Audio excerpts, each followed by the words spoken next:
score. Carlson streaking around third. They're going to wave him. Here's the relay to the plate. Hits up the line. Donovan tries for third. He's safe. Ball gets away. Donnie's streaking home. Throw won't be made. And the Cardinals take the lead. Fly ball wallop toward right. Nootbaar retreats. He can't get it. Or did catch it. Nootbaar caught it. And they're going to get a double play. Nootbaar fooled me. He grabbed that up against the wall. The throw came back to first. Mullins doubled off. A run is in, but 2 are out. Ground ball. Mason's got it. How sweet it is. The Cardinals take care of the Orioles. Alongside Alex and T-Bone, I'm BK. That's what it sounded like on Bally Sports Midwest yesterday as the St. Louis Cardinals. Yes, Alex, the St. Louis Cardinals have done it. They have finally swept an opponent, and not just any opponent. One of the best teams in Major League Baseball is what they just swept out of here in St. Louis. The Baltimore Orioles, 0 for 3 against your St. Louis Cardinals. The Cardinals are playing good baseball right now. Don't look at the rotation ERA. That's a figment of your imagination. Don't look at Goldy Arenado. Don't look at that. Don't look at Goldy and Arenado. Look at the rest of it, because the rest of it's looking pretty damn good right now. No, we're not yet to choo-choo. We're not there. But this time next week, we might be there, Alex. How you feeling about your Cardinals after that big-time sweep against the Orioles? Feeling good. I mean, first of all, how long do you think Chip Carey's been holding that line in?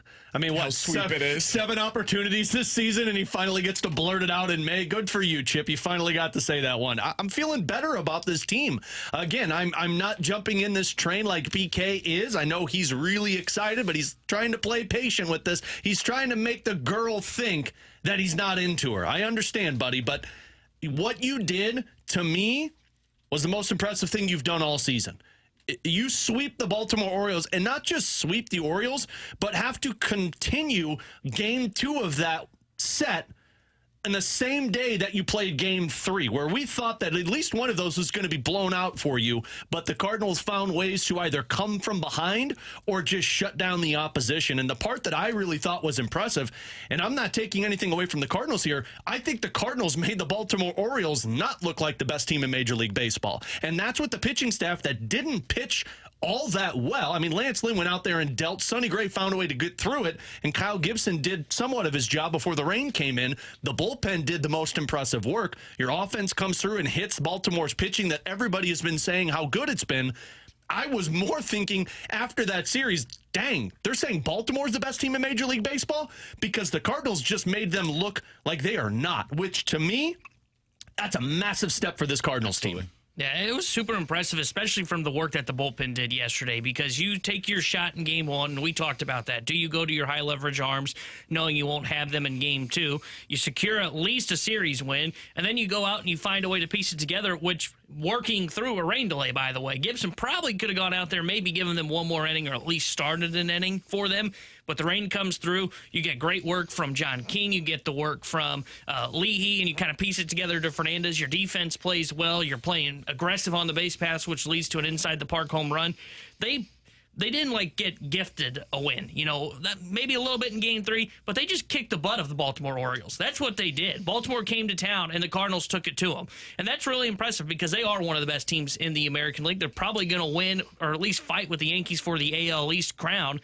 So that's an impressive series that I'm starting to go, okay, you know, that not only are you catching my attention, now I'm kind of falling for you a little bit, but I got to see Goldy Arenado really start hitting before I really go head over tea kettle for him. Somebody from the 501, and by the way, you guys can get involved in the show. 314-399-9646 is the Air Comfort Service text line to get involved from the 501. BK, you got your bags packed yet? I am personally getting out my suitcase. It's in the closet. I'm almost ready to start packing for my trip. I'm not there just yet. For Mexico City? What trip are we doing? Woo! Vacation! Aloha! You didn't wear your Hawaiian shirt today, so I assumed you weren't getting ready. No, yeah, we're not doing that. Is that why you had it on yesterday? We'll see. Laundry day we'll failed? see what the show has in store for us on Tuesday when we get back from the long extended holiday weekend. What trip are you going on? You know, I was meaning to do kind of a trip up to Chicago. Oh, God, don't do that. A quick train trip up. All right, a train, that'd be fun. Yeah, I think that might be the choo-choo train that we're going on today. You know you're going where they're not going to be because they're coming to St. Louis, Yeah, right? I know, but it's fine. Speaking of which, they're coming to St. Louis, and you can watch the games with me and with Alex and with T-Bone Friday and Saturday. Alton, Illinois, we're back, baby. Oh, yeah. I'll be there on Friday night with Alex from 5 to 7 at Max in downtown Time to Alton, paint the Illinois. town red. T-Bone will be there on Saturday from 4 to 6 o'clock. That's all courtesy of Circus Sports in Illinois. Again, Max in downtown Alton, Illinois. Check out 101ESPN.com for the full details. Most importantly, it's not that Alex will be there or that T-Bone will be there or that I will be there. Oh, free food. wow. There's free food. It's going to be Saturday will available be the for real you. party. So enjoy that. We'll be out there on Friday and Saturday. Alex, we're all very excited about the Cardinals right now. They're playing good ball. Well, yeah. Can I go in my Wayback Machine with you real quick? Yeah, sure. Start that up. Let's go back to this time last year.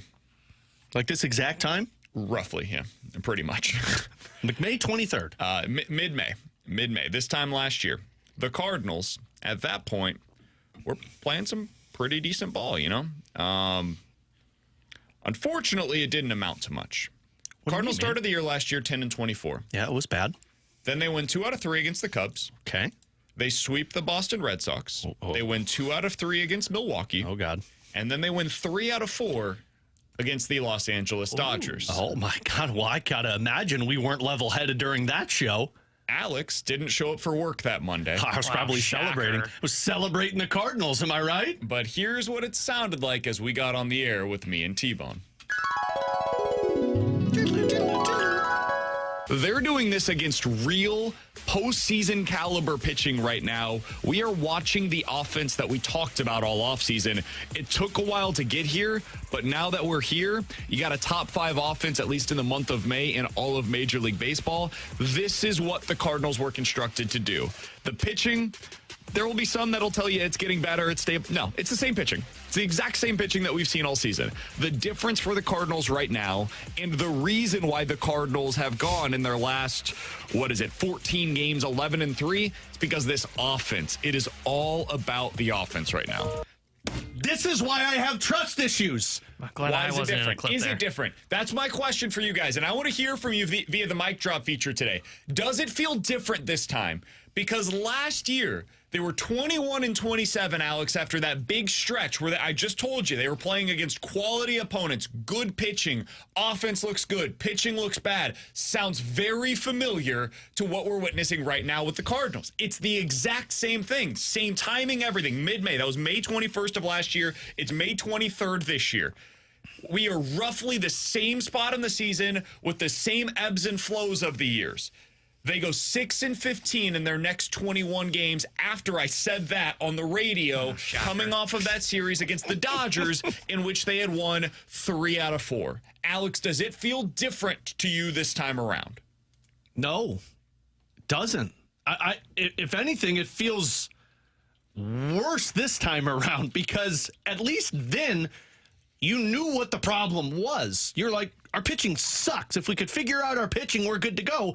But our offense is what's going to carry us. At the time, Paul Goldschmidt was hitting 293. You had Nolan Arenado hitting 278. And you're thinking, well, hell, our offense is great. We got these guys still playing like MVP. Let's look at what their numbers are right now, Paul Goldschmidt, Nolan Arenado. Don't do that. Yeah, don't do it. Don't do it. Like, you're getting everyone around them working, but the 2 main pieces aren't working. So, sure, your offense is clicking right now, but does that feel sustainable to you? It doesn't. Your pitching is starting to break. That's a little concerning. And you are using the hell out of JoJo Romero right now. You do have a number 1. That's different this year. You have a stopper, which is absolutely different, but you don't have much behind him that you feel good about. Like, you feel good when they take the mound, but right now it feels like a game of Yahtzee. I could roll 3 1s and 2 4s, and that's a full house, actually. So you know what, man? Never mind. That's a good roll. We wouldn't get that with Libertor. It does not feel the same as last year. In fact, I'm a little more concerned about this season because you don't have your 2 main bats clicking. Yeah, that's kind of where I am. Does it feel different from last year? Yeah, but not in a positive way. It feels different because something else is broken. You know, I do think you can at least write down in pen that, hey, we're going to get 5-6 innings from our starters, and they're going to at least keep the game close. And then you can turn to a bullpen that will lock things down, which is what's different. I know the ERA for the starting rotation is higher. I think that's getting inflated by Michaelis and Libby. And honestly, Michaelis, you can still kind of write down as, hey, we're going to get 5 innings out of them and hopefully keep the game close. The problem is that the offense doesn't feel sustainable because the big bats in the middle of the order just aren't there. And like what you said last year I knew if you could kind of find a way to survive, I knew how you would address the problem with that team. I don't know how you address the problem with this team. Are you going to suddenly trade for somebody and knock Paul Goldschmidt out of the lineup? Like, in theory, yeah, that's what I would do. You know what they're not going to do? That. They're not going to move a franchise pillar out onto the bench. Sorry, T-Bone, but the other part, too, and I see so many people commenting like, oh, the bullpen is so much better. That's fine, but like Kerry said yesterday, you got to get to the point where you can use your bullpen. Yeah, and you're doing it right now, which I'm not taking away from them. So, surprise, surprise, BK is going to go the optimistic route here. What? Well, we know, buddy. The reason why I do think it's different is because the foundation is more stable this time around. You do have that bullpen that you're talking about, Alex. You would get leads last year, get into the 8th inning, up 5-3, and then boom, other team finds a way to come back and they beat you. That's just the morale, the way that affects the vibes of the club. You can't quantify it, but it just is so deflating when you consistently get late in games and you feel like you have the game won and you find a way to lose. And they did that so often last year, man. The other thing is the defense.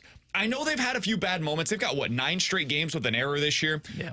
I don't feel like this is a bad defensive club. I think they've had some bad moments lately. I don't think it's a bad defensive club. Last year, you were bad defensively. Like, just all over the diamond. You just had guys that were playing in positions that they weren't totally comfortable with, and it just amounted to a club that wasn't very good defensively. You did not have a real center fielder. You did not have a real shortstop.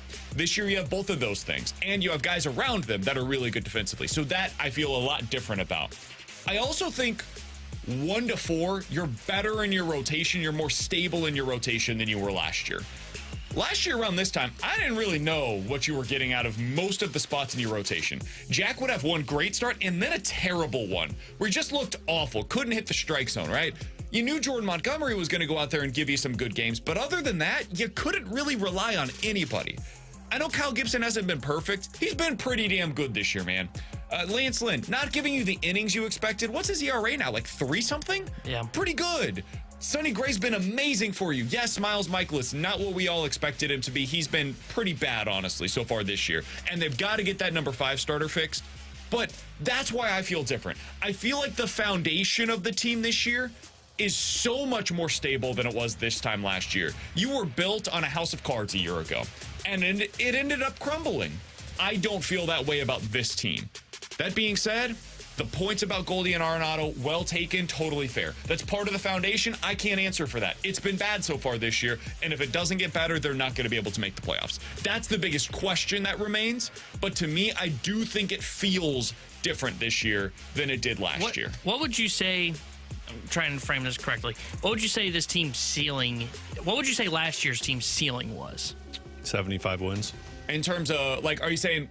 So, go to the World Series? Like, what are you... However you want to define. Because, like, last year, I would say their floor, we saw the floor. Yeah. I think this team's floor is higher. Agreed. And that's to what your point to me was some of this stuff feels more sustainable. And I think their floor is like a 75, 80 win team.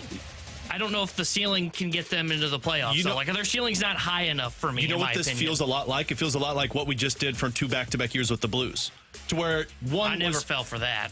Well, what I'm saying is that first year was awful. Like, top 10 pick, Cardinals. Like, this season felt a lot like the Blues season, to where it was like, you could see signs of progress. I just think the Cardinals are more talented. No, I'm sorry, man, but I think the Cardinals are a more talented club than the Blues were. I think they would be if they had their 2 big hitters, and I don't think they have their 2 big hitters, and I'm very skeptical of that pitching doing what it's doing now in June, July, and August. And that's why Blues defensive core, right? That's the why Blues defensive core was, hey, it looks better, but is it actually good? No, it's better than the worst in the NHL. And that's why I feel like when T-Bone said, what's the ceiling? I think the ceiling is you're gonna dance with one of those playoff spots, but at the end, when push comes to shove, the better team is going to outplay you. Yeah, I think their ceiling, like, they've just put themselves so far behind the 8 ball that it's hard to hit like a 95 wins or anything like that. I think their ceiling's probably 90, somewhere around there, 90 wins. And that's if things really start going in the right direction. I think their floor is like 75. I don't think this is a club that can get as bad as they were a year ago. I don't think they have that in their range of outcomes. I could be wrong, and if they sell everything off at the deadline, sure, they could. Now, you sink at the end of the year, but based on how they're currently constructed, I would say 75 is about the floor, 90 is about the ceiling. See, I do think feel they're like better they have constructed for a playoff run this year, though, than they were last year, because you actually have a number one and a bullpen. Well, and a number one. Don't have an offense, but you kind of need an offense that's sludge. They need to make a trade for a pitcher. They need to make a trade for a number 2. They're not going to do that. They need to make a trade for a number 5. That's the way you get this thing. Like, if we really want to talk about how it's different than last year, make a move. But that would be different than what they did at this point last year, is make a move to stop the bleeding. But you still have the question marks about your 3 and 4 hitters. Yeah, and I feel like their floor has been raised, but their ceiling isn't very high. That's why I Does it feel like the ceiling's still about, like, what, 82, 83 wins?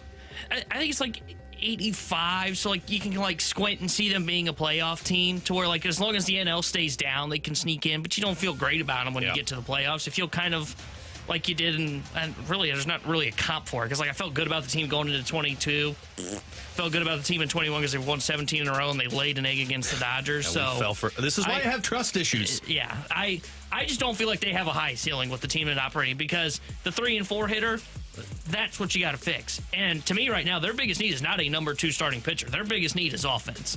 If we were talking about the 3 needs they need to add at the trade deadline today, a T-bone 3, boy, that would be exciting come July. Sounds like a Ferrario 5. No way.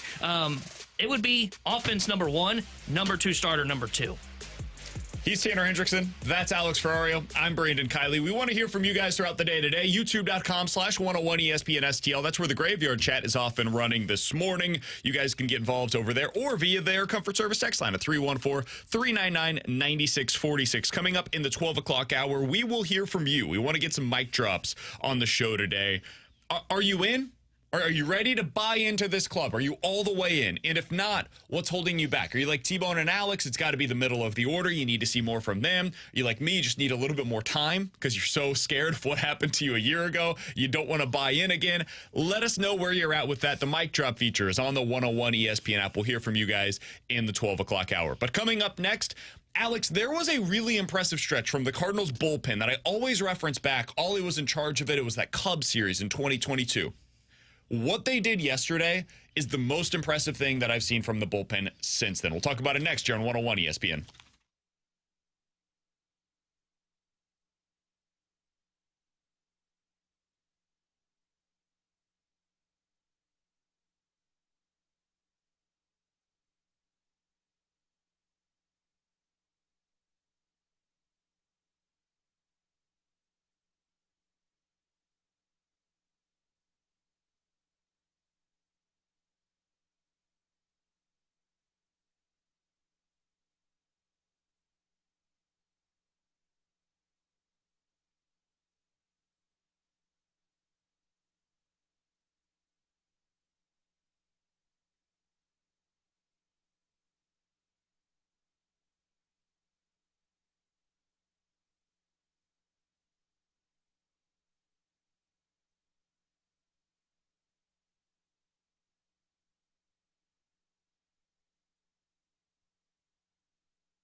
Alex, one of my favorite moments, one of my favorite series that I've seen from Ollie Marmol as a manager was one that I reference a lot, and it's one that I referenced a lot last year when people were saying that he's a bad manager, and I was like, did you watch what he did against the Cubs with his bullpen back in 2022? He told you all, you should check yourself.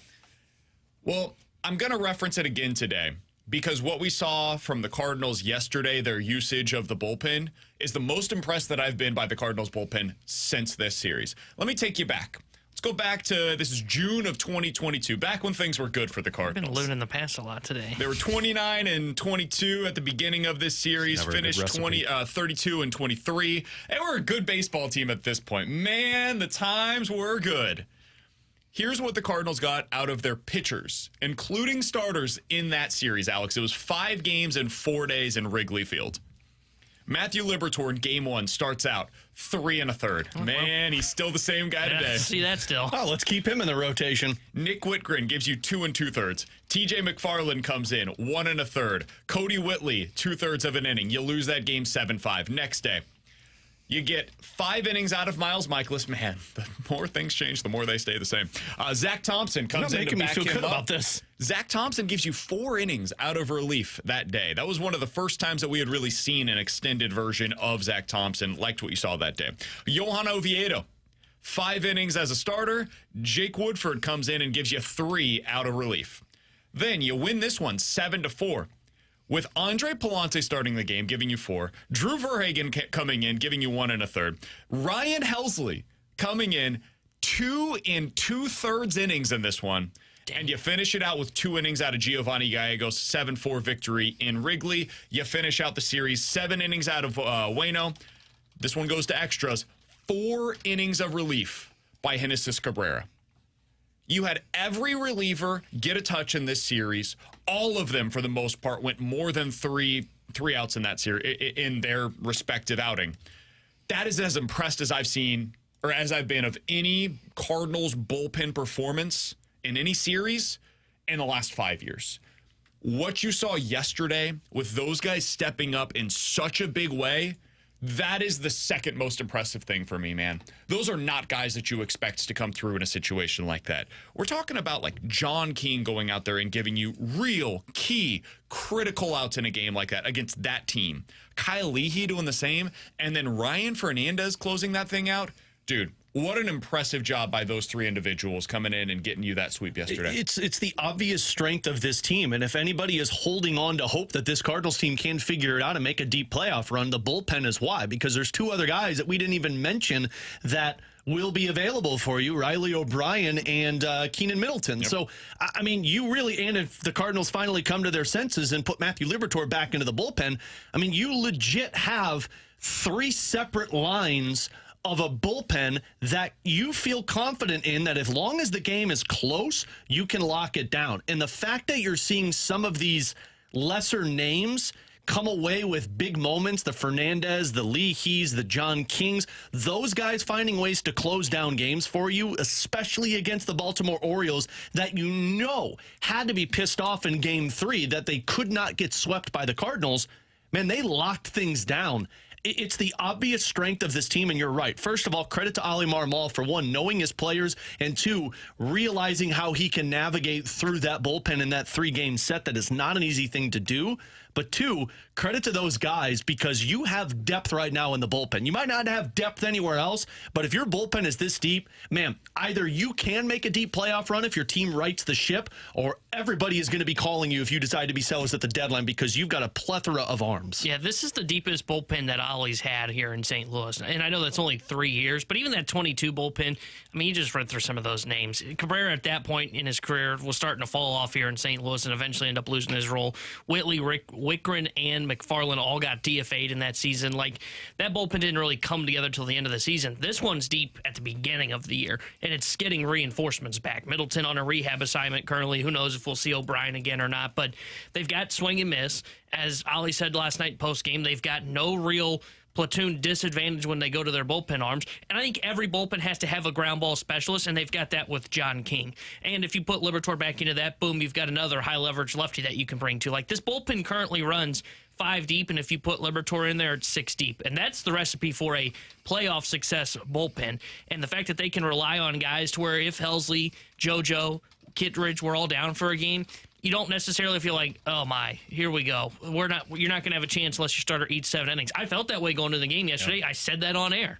And the bullpen proved me wrong. Leahy looked good. John King looked good. Fernandez looked good. Like, they are a really deep bullpen. It is very much a playoff caliber bullpen the way that it is set up, and it is definitely the deepest that Ollie has had. It is, and I want to be real about it. Like, I don't expect this kind of performance long-term out of John King. I don't expect this kind of performance long-term out of Kyle Leahy. I don't think some of this is sustainable. It doesn't have to be, guys. If you get a couple of these performances out of those players, that allows you to stay afloat. Good teams need surprise performances by underwhelming players. That's the truth. Like, you go back to the Texas Rangers last year. They needed a lot of pitchers that pitched well above their norm for them to get through that season, to have an opportunity to trade for a Jordan Montgomery at the deadline, to trade for a Aroldis Chapman at the deadline. They eventually got the reinforcements that they needed, but to get there, they needed some of their young guys to come through. And that's what's happening right now for the Cardinals. I'm not telling you that these guys are going to be great all year long. I don't think they will be, honestly. I don't trust them long term to continue doing this. But John King's been everything you needed him to be thus far. And while Matthew Liberatore has been a part of your rotation, he's stepping up in a big way, man. I did not see this coming out of him. I didn't think he had it in him. But he's doing a really good job so far. And I think they've done a good job deploying him as well. They used him in the exact right spot yesterday, where they're going to get him as many lefties as possible before they decide, okay, Orioles going to go to their bench, put a righty in. No, they were going to get him in there before the Orioles were willing to do that later on in that game. They deployed him correctly, and they're doing a really good job with that. So credit where it's due. The other thing the Cardinals deserve a lot of credit for right now, I don't know if this is sustainable because it's a really hard way to win, but they are fighting back in a lot of these games that they've been winning recently.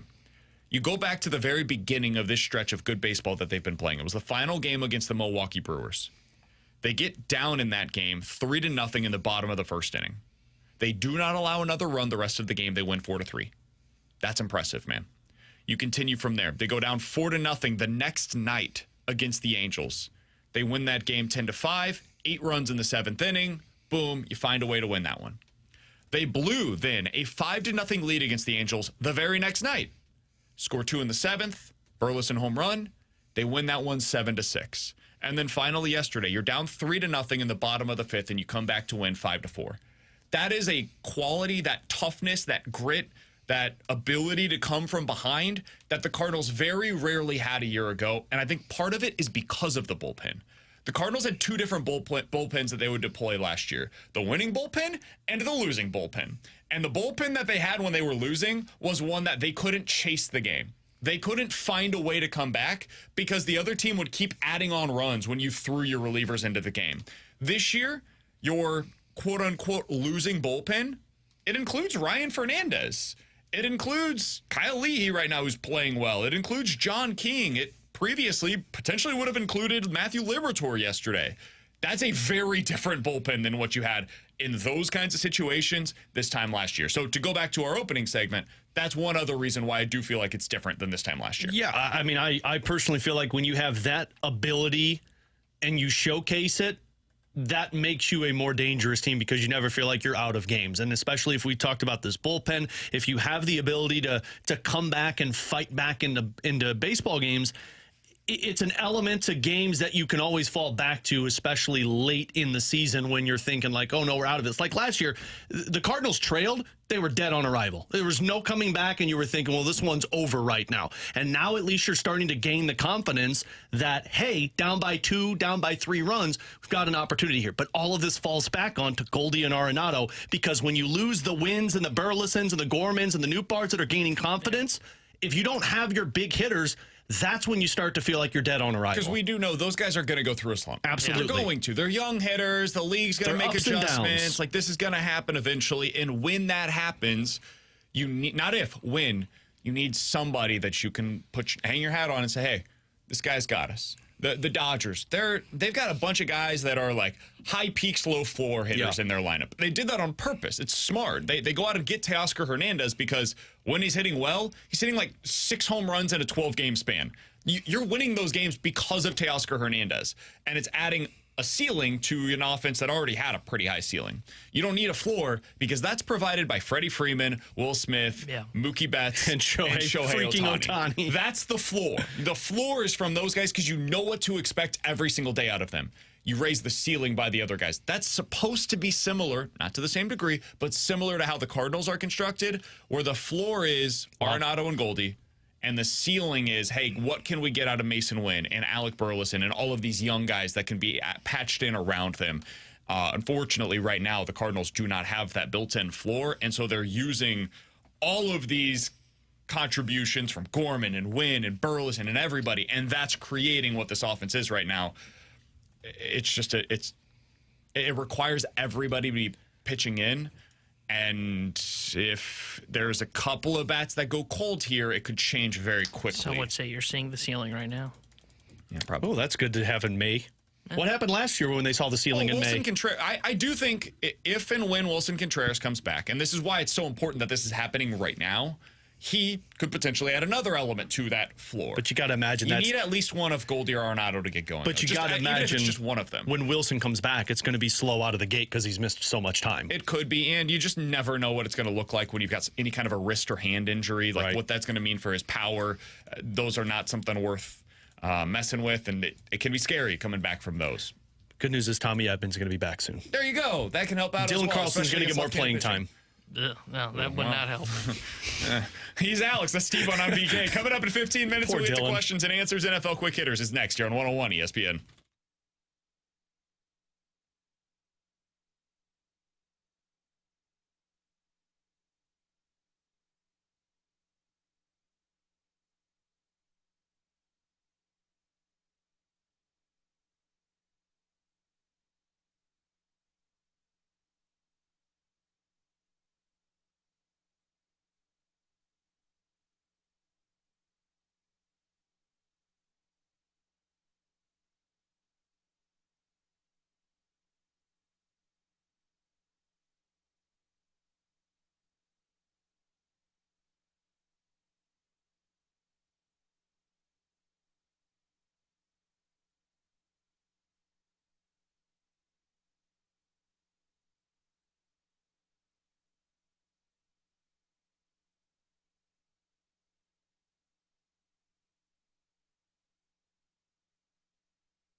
Jared Hendrickson here with a Sports Center update driven by Johnny Londoff Chevrolet and Johnny Londoff Autoplex. The Cardinals beat Baltimore 3-1 and 5-4 yesterday as they complete a 3-game sweep of the Baltimore Orioles. They are off today before starting a series with the Chicago Cubs tomorrow night. 7:15 will be first pitch. Miles Michaelis will be on the mound for St. Louis, and Shota Imanaga will get the start for Chicago. The Sports Center update is driven by Johnny Londoff Chevrolet and Johnny Londoff Autoplex. See them at londoff.com. Chevy, together we drive.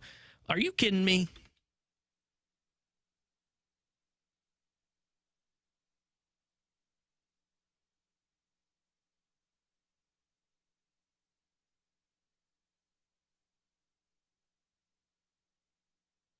Alex, I've got a headline for you. I want to get your thoughts on it. NFL quick hitters here on 101 ESPN. Dallas Cowboys quarterback Dak Prescott in his contract talks, quote, "I don't play for money." Oh, end quote.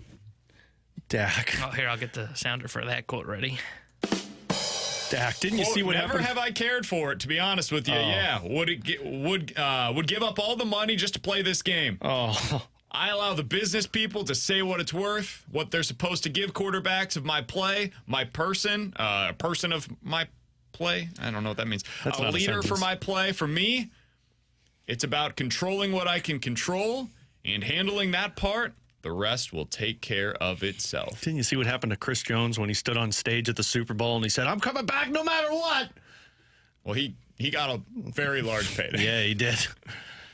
This is absurd. I cannot believe the Cowboys are operating this way. They had two options this offseason. Both of them would have been understandable to different degrees. I would have agreed with one, but they would have been at least reasonable decisions. One, pay Dak Prescott all of the money. Just all of it. Just whatever the going rate is, $55 million a year. Don't do give him that the extension. That's the side that I personally would have leaned toward. Option two, trade Dak Prescott. Trade Dak Prescott. That was your other option. Those were your two options. They chose lane 3, Alex, which is don't pay him, don't trade him. Let's have this $60 million cap hit against our salary cap for this season.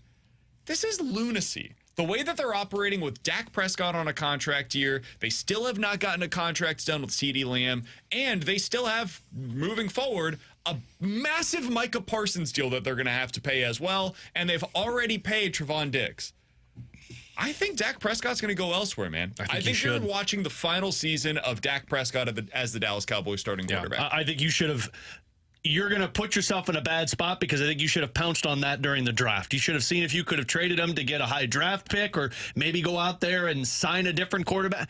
You're going to go one more year with Dak Prescott, and then it's going to be he's walking. We're not going to have a good draft, and now you're going to be searching for your next quarterback. Dude, it's a bad decision, man. $55 million against the cap this year. I would have just paid him. I would not have paid him. I think I've said this before, and CeeDee Lamb, by the way, $18 million on his 5th-year option is what he's making right now. They had no flexibility this offseason because of the way that they operate. And that's why I would have gotten the contract done. Hopefully try and lower that cap hit for this season. You provide a little bit more flexibility. $20 million. Yeah, exactly. So you now have some flexibility. You can continue to try and push the chips all in. I understand that Dak hasn't had success in the postseason, but he's played as a really good regular season quarterback, and I still continue to believe that that will lead to postseason success. So I would sign him to the contract because I know the grass isn't greener on the other side. I know there's a chance that you could run it back with Trey Lance if they wanted to next year. Or they could go out and try and draft a quarterback, or they could go and sign a bridge gap quarterback. You have too much talent on this roster to put a major question mark on the most important position in all of sports, and that's the quarterback spot. I'm not paying a quarterback that I know I can't win a Super Bowl with. I don't feel that you can't win a Super Bowl with Dak Prescott. I do. I feel like you've had your best opportunities to win the Super Bowl these last couple of years, and your quarterback has been the reason why you lost. I think if Dak Prescott, for example, went to Miami, I would immediately next year consider Miami to be one of the favorites to win the Super Bowl. I wouldn't. I just don't think he's got the ability to take his game to the next level in the Super Bowl. I think he crumbles.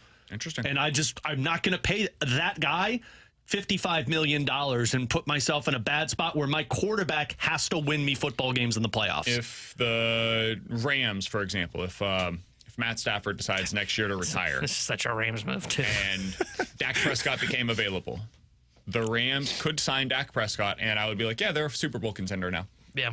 You know where I would have believed in paying Dak Prescott? If you would have fired Mike McCarthy this offseason and brought in a different head coach. Still do that, though. I don't think you can. I think you put all your chips into the head coach. And now I think everybody's getting, like, I think after this season, McCarthy's getting fired. I think they're going to have to let Dak Prescott walk, and I don't know what they're going to do elsewhere. Like, what happens with CeeDee Lamb? Probably a franchise tag. Well, the good news is you could probably... They've waited too long, man. There's too many wide receiver contracts that are now getting signed before they pay CeeDee Lamb. He's going to get like $35 million a year. Well, the good news is the Atlanta Falcons have 2 quarterbacks, and they're going to have to trade one of them, so... And they can't trade Kirk Cousins. Well, there you go. All right, other headlines in quarterback news. Colts second-year quarterback Anthony Richardson had season-ending surgery last year on his shoulder. Oh.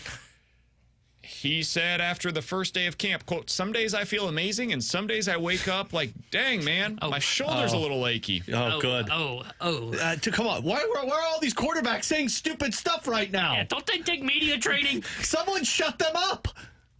Whenever I finish rehab or I'm weightlifting, it's like, okay, I'm back. Because I remember a few months ago, I couldn't even lift my arm.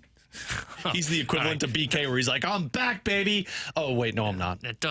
Don't draft Anthony Richardson in your fantasy draft. Yeah, this dude's not making it 5 weeks. There seems like there might be something still wrong with Anthony Richardson's shoulder. That's a little alarming for both A, Colts fans, and B, fantasy managers. It's only May. Yeah. Got another 3-4 months before he really needs to be at 100%, but this is definitely concerning. This reminds me of, it was a little later on, because I think it was in training camp, when Stafford, it was like, hey, he's dealing with his shoulder. I can't remember if it was his shoulder or his elbow, but it's barking. And I was like, oh, that's a little alarming. And then he missed time for it.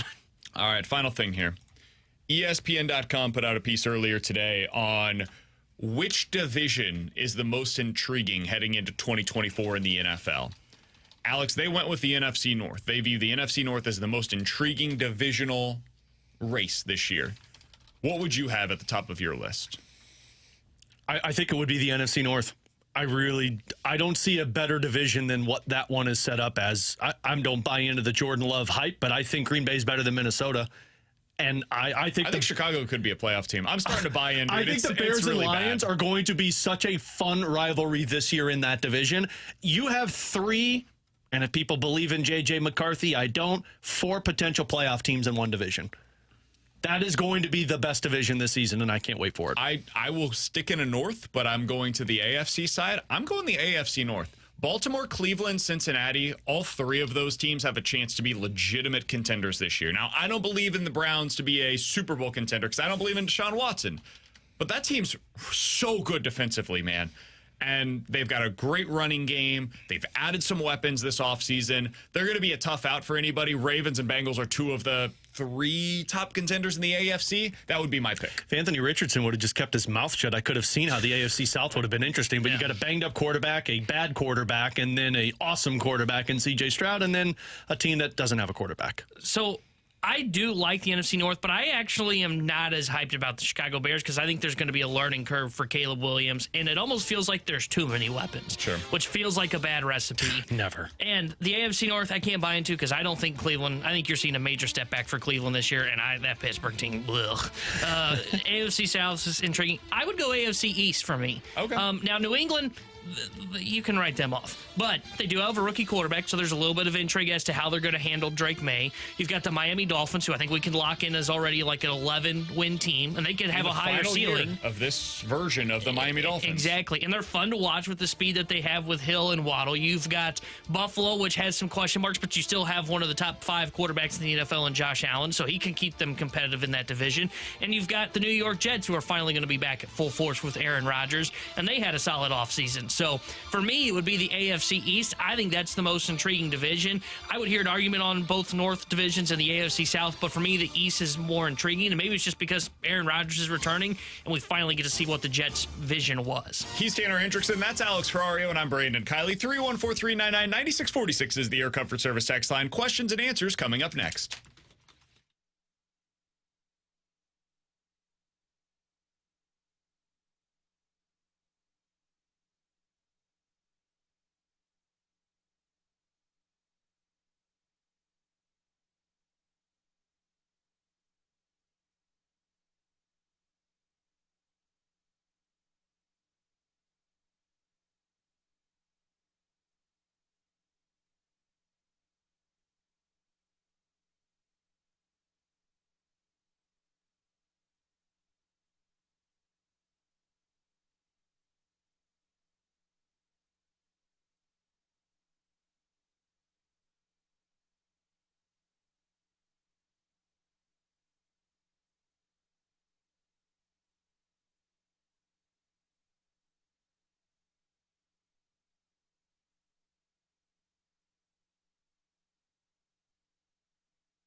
With Alex and T-Bone on BK, let's get to questions and answers. 314-399-9646 is the Air Comfort Service text line for any of your questions. This one comes from the 314. Guys, do the Cardinals add a top-of-the-rotation starter by the deadline? And if yes, who?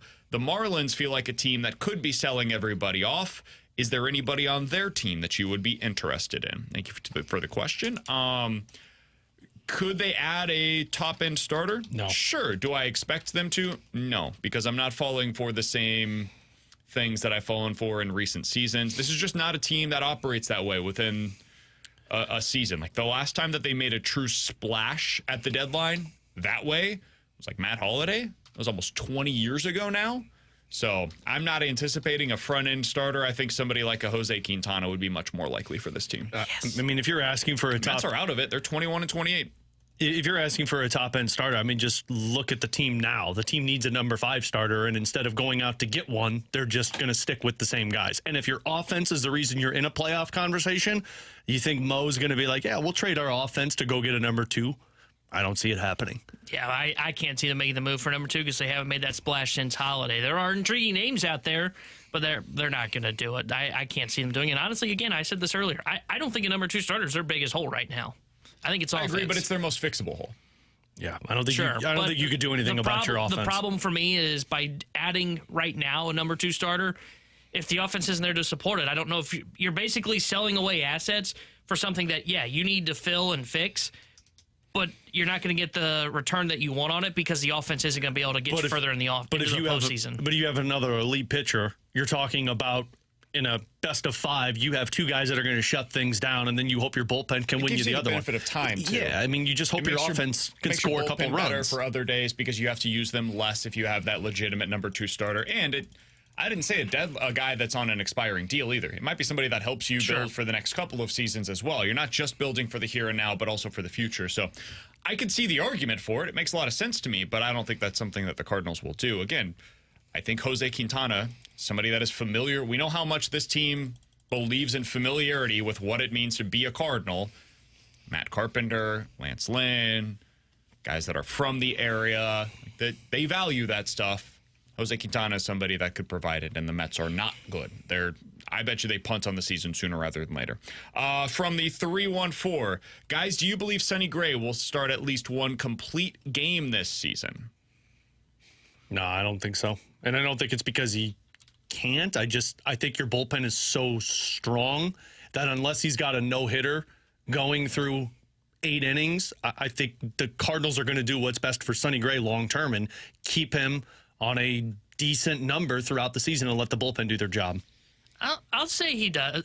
He does it because his stuff plays really well. His stuff's almost too good to actually go a complete game.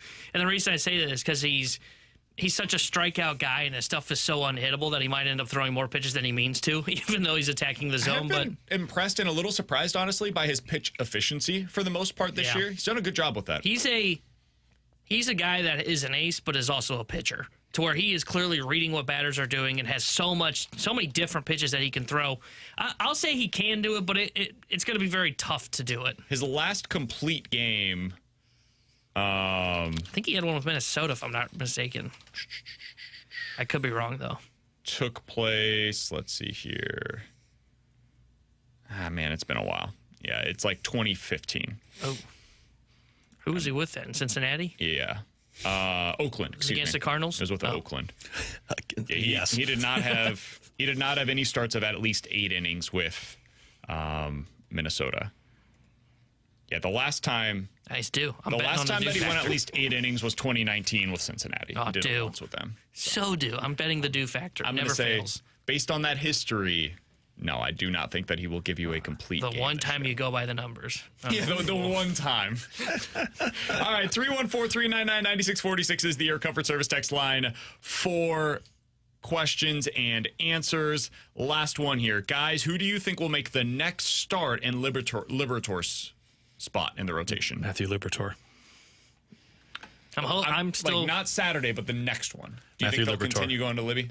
Yeah. Wow. If you're not doing something now, you're not doing something until Steven Matz is back. And like, there's a golden goose out there. You know, Brad Keller's out there. I can see him in the distance. If that's the golden goose. Has there been any update? I could like go I could go pet that golden goose. I see him. Don't pet the goose, man. Mo's holding my hand and pulling me back saying, no, we're going with Matthew Liberatore. Honestly, I understand Brad Mo, Keller though. elected for free agency. Oh, he's even more available now. He went unclaimed on waivers. If the Cardinals aren't going to claim him on waivers, they're not going to Why? sign him. Why? You probably could have got him cheaper on waivers and he couldn't sign 40-man him. roster, man. 40-man He roster. was on a minor league deal. How could we get rid of somebody on the 40, man? 40-man roster, man. So, no, Matthew Liberatore will start until Steven Matz is back. Why? Because he's got I top-end heard- starter ability. I heard Randy, by the way, earlier today. This really got to me. Oh, boy. He said, I don't want Brad Keller. Madison Bumgarner's available. Get the hell out of here. He said that? Madison Bumgarner's hunting right now. He's not pitching there's again. no it'll way be he's like a throwing a month baseball. before he's ready to go. Yeah. A month? I was like, this is the whole thing with Brad Keller. He's ready. Like, you could literally start him on Saturday. He's ready to go. Bumgarner hasn't pitched in like over a year and a month to get ready. He's And like you- Rich Hill, you think Zach Liberatore's Greinke, brought up bad. all these guys. I'll take Greinke or Rich Hill. You think Liberatore's bad, dude? Bumgarner was worse last season. Horrible. Bumgarner was worse than Reno last season. The Diamondbacks said, man, we're going to have to eat like $20 million, $25 million. But this guy is so bad, we can't keep him. And to be Bumgarner fair was to worse Randy, than Randy was Reno. really like, he was saying, I want one of the young guys to get this start. That was really the horse that he was backing. But That when I I'm heard on Madison board with. Bumgarner, I was like, what? Are we going back to 2022 again? Are we really doing this? It's like riding a donkey backwards. Whew, no. Have you ever rode a donkey forward? No, but Have you don't ever like been it on a fit. camel before? Do I camel? look like I've ever been on a camel before? Yeah, man. You They feel have them like at you these have the been. carnivals sometimes. I was like 6, you know. What carnival has camels? I think Yeah. Sedalia, I want to say. I think they had it at like the fair that they've got out there. Okay. And in this weird scenario where you go to a carnival where there's a camel, you're like, I want to ride one of Our these. text line's definitely done this. 314-399-9646 is the Air Comfort Service text line. No. No, man. I don't thought think you were gonna say you Sedalia were at, Carnival like- has had a camel. I thought you were going to say you were at like a Camel zoo or riding. something and did it. Like, That I would believe. nah, man. Camels are a dirty animal. Just spit a lot. Yeah. They do. They do. And spit it's a lot. like an uncomfortable, like, do I want Camel to rides ride a for hump? fairs, festivals, and events. Yeah, where is that? Well, they have them in Ohio for sure. What? Of course they do. Of course they do. I'm telling you, man, this is Did a you thing. know that you can rent goats You can ride to camels landscape in your Winsville. backyard? I did know that because someone did that in Olney. Katie and I discussed that. We were like, what if we rented goats to landscape? Grant's Farm has camels. They do? That's wild. See? I've been to Grant's Farm and I Yeah, have I never don't- seen a camel. I don't know if I remember camels at Grant's Farm. I've seen goats. I got a lot of them. Seen the Clydesdales. Again, even if there was, why would I want to ride a camel? Yeah. Is this like one of those, like I saw a lion roar and it was I'd rather ride a donkey backwards. right? I'd rather ride a donkey forward. Yeah, that too. This is what- do you Camel want rattles to right. ride the hump? Like, it's not No, real you go fun. in between it. You go in between the hump? Yeah, right? No, you ride the hump. Do you? Yeah. I'm not riding anything with you guys. Coming up Yeah, next, which player has changed your opinion of him the most since the start of this season? We'll talk about it here on 101 ESPN.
Alex Ferrario with you to talk about my friends over at Rhino Shield. If you're a business owner now, then it's time to consider updating the look of your business. And what I mean by that is the exterior. If your business is worn down, if the paint's chipping off, water stains, the sun has just deteriorated that paint, then you need a new look. And there are tons of businesses around the area that have used Rhino Shield and Darren's work. When you think of different buildings, heck, they've got a couple of new ones just now. Darren sent me the email a couple of days ago. Hindu Temple of St. Louis is getting their second project taken care of by Rhino Shield, and CMC Electric in Maryville, Illinois. They are on board. They built a new building, and they got Rhino Shield to do the exterior. Why use Rhino Shield? Because any other paint that you're going to use at a hardware store, it's not going to stick and it's not going to last for you. It's going to get worn down. What Rhino Shield uses is not paint. It's a 2 to 3 ceramic coating process that sticks 8 to 10 times thicker, and it's backed by a 25-year transferable warranty. Whatever style of siding you have, roofs they take care of as well, all at Rhino Shield. Tell Darren I sent you. 877-25-RHINO, 877-25RHINO.com.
With Alex and T-Bone, I'm BK. So who is the player that's changed your opinion of him the most since the start of the season? 314-399-9646 is the Air Comfort Service text line to get those in right now. We'll get you your text coming up here in just a little bit.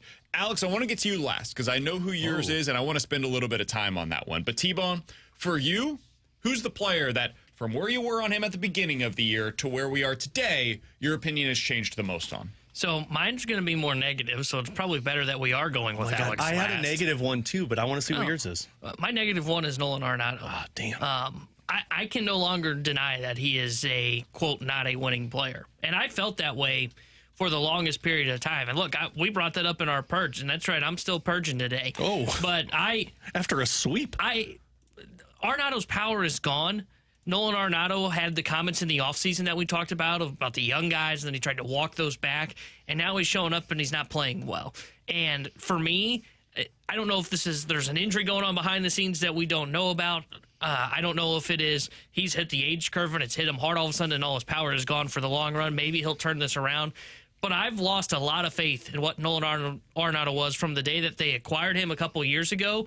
I saw only one really good season out of him, and then the other two that surrounded it, and this year have been disappointing from Nolan Arenado standards. So I think for me, he's the one that's changed the most for me because I thought he was going to be the guy that was the MVP level, one of the big three that you had in the middle of your order, and he's really fallen off of a cliff. And the only reason I don't throw Goldy into this is Goldy's like almost 40. Nolan Arenado's still got 3 years, and he's in his mid-30s. He should still be able to put up better numbers than this and play better baseball than this.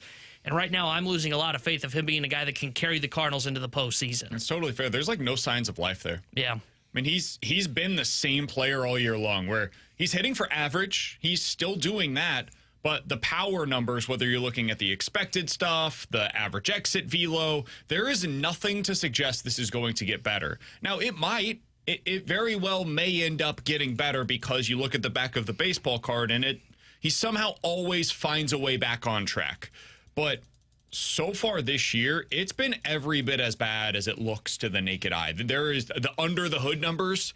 They're as bad as the real home run numbers, et cetera. And the problem with it, too, is he's getting more and more angry about it. And as the more angry he gets, the less likely it is you're going to get out of that rut. And we heard, who was it, Mark DeRosa say, like, man, he wears his emotions on his sleeves, and he is a gamer. And I think that's bad for Nolan Arenado because you're going to fall into a dark tunnel that you're never going to come out of. So one of my concerns with Arenado, with the way that he profiles as a hitter, is that the things that guys normally do to keep their power late in their careers are the things that he did at the very beginning of his career. He was always a dead pull hitter. My wife always mentioned this when we were watching the Cardinals games, Alex, where she's like, oh, Arenado hit another home run to left. I was like, yeah, that's what he does. Straight chart is just to the left. She's like, why doesn't he ever hit him to right? I was like, well, it's kind of his thing. He just always hits them to left field. He's a dead pull hitter. That's how this goes. She's like, but I don't understand. Shouldn't he try to hit it the other way? I'm and like, that's what BK said. Kara, go in the other room. No, I don't care. That's right. Yes.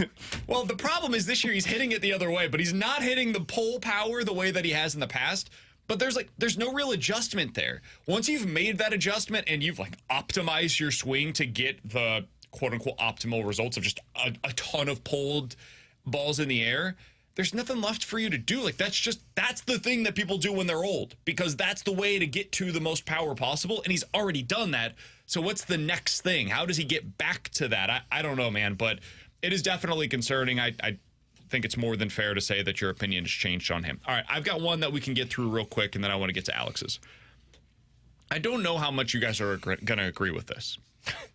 What a good cap. That is, man, what a start. This is totally a bullpen pitcher. No, it is a pitcher, though. It's Riley O'Brien. No. Ciani. Kyle Gibson. My opinion on Kyle Gibson is that this is exactly the type of pitcher that the Cardinals have needed for years, dude.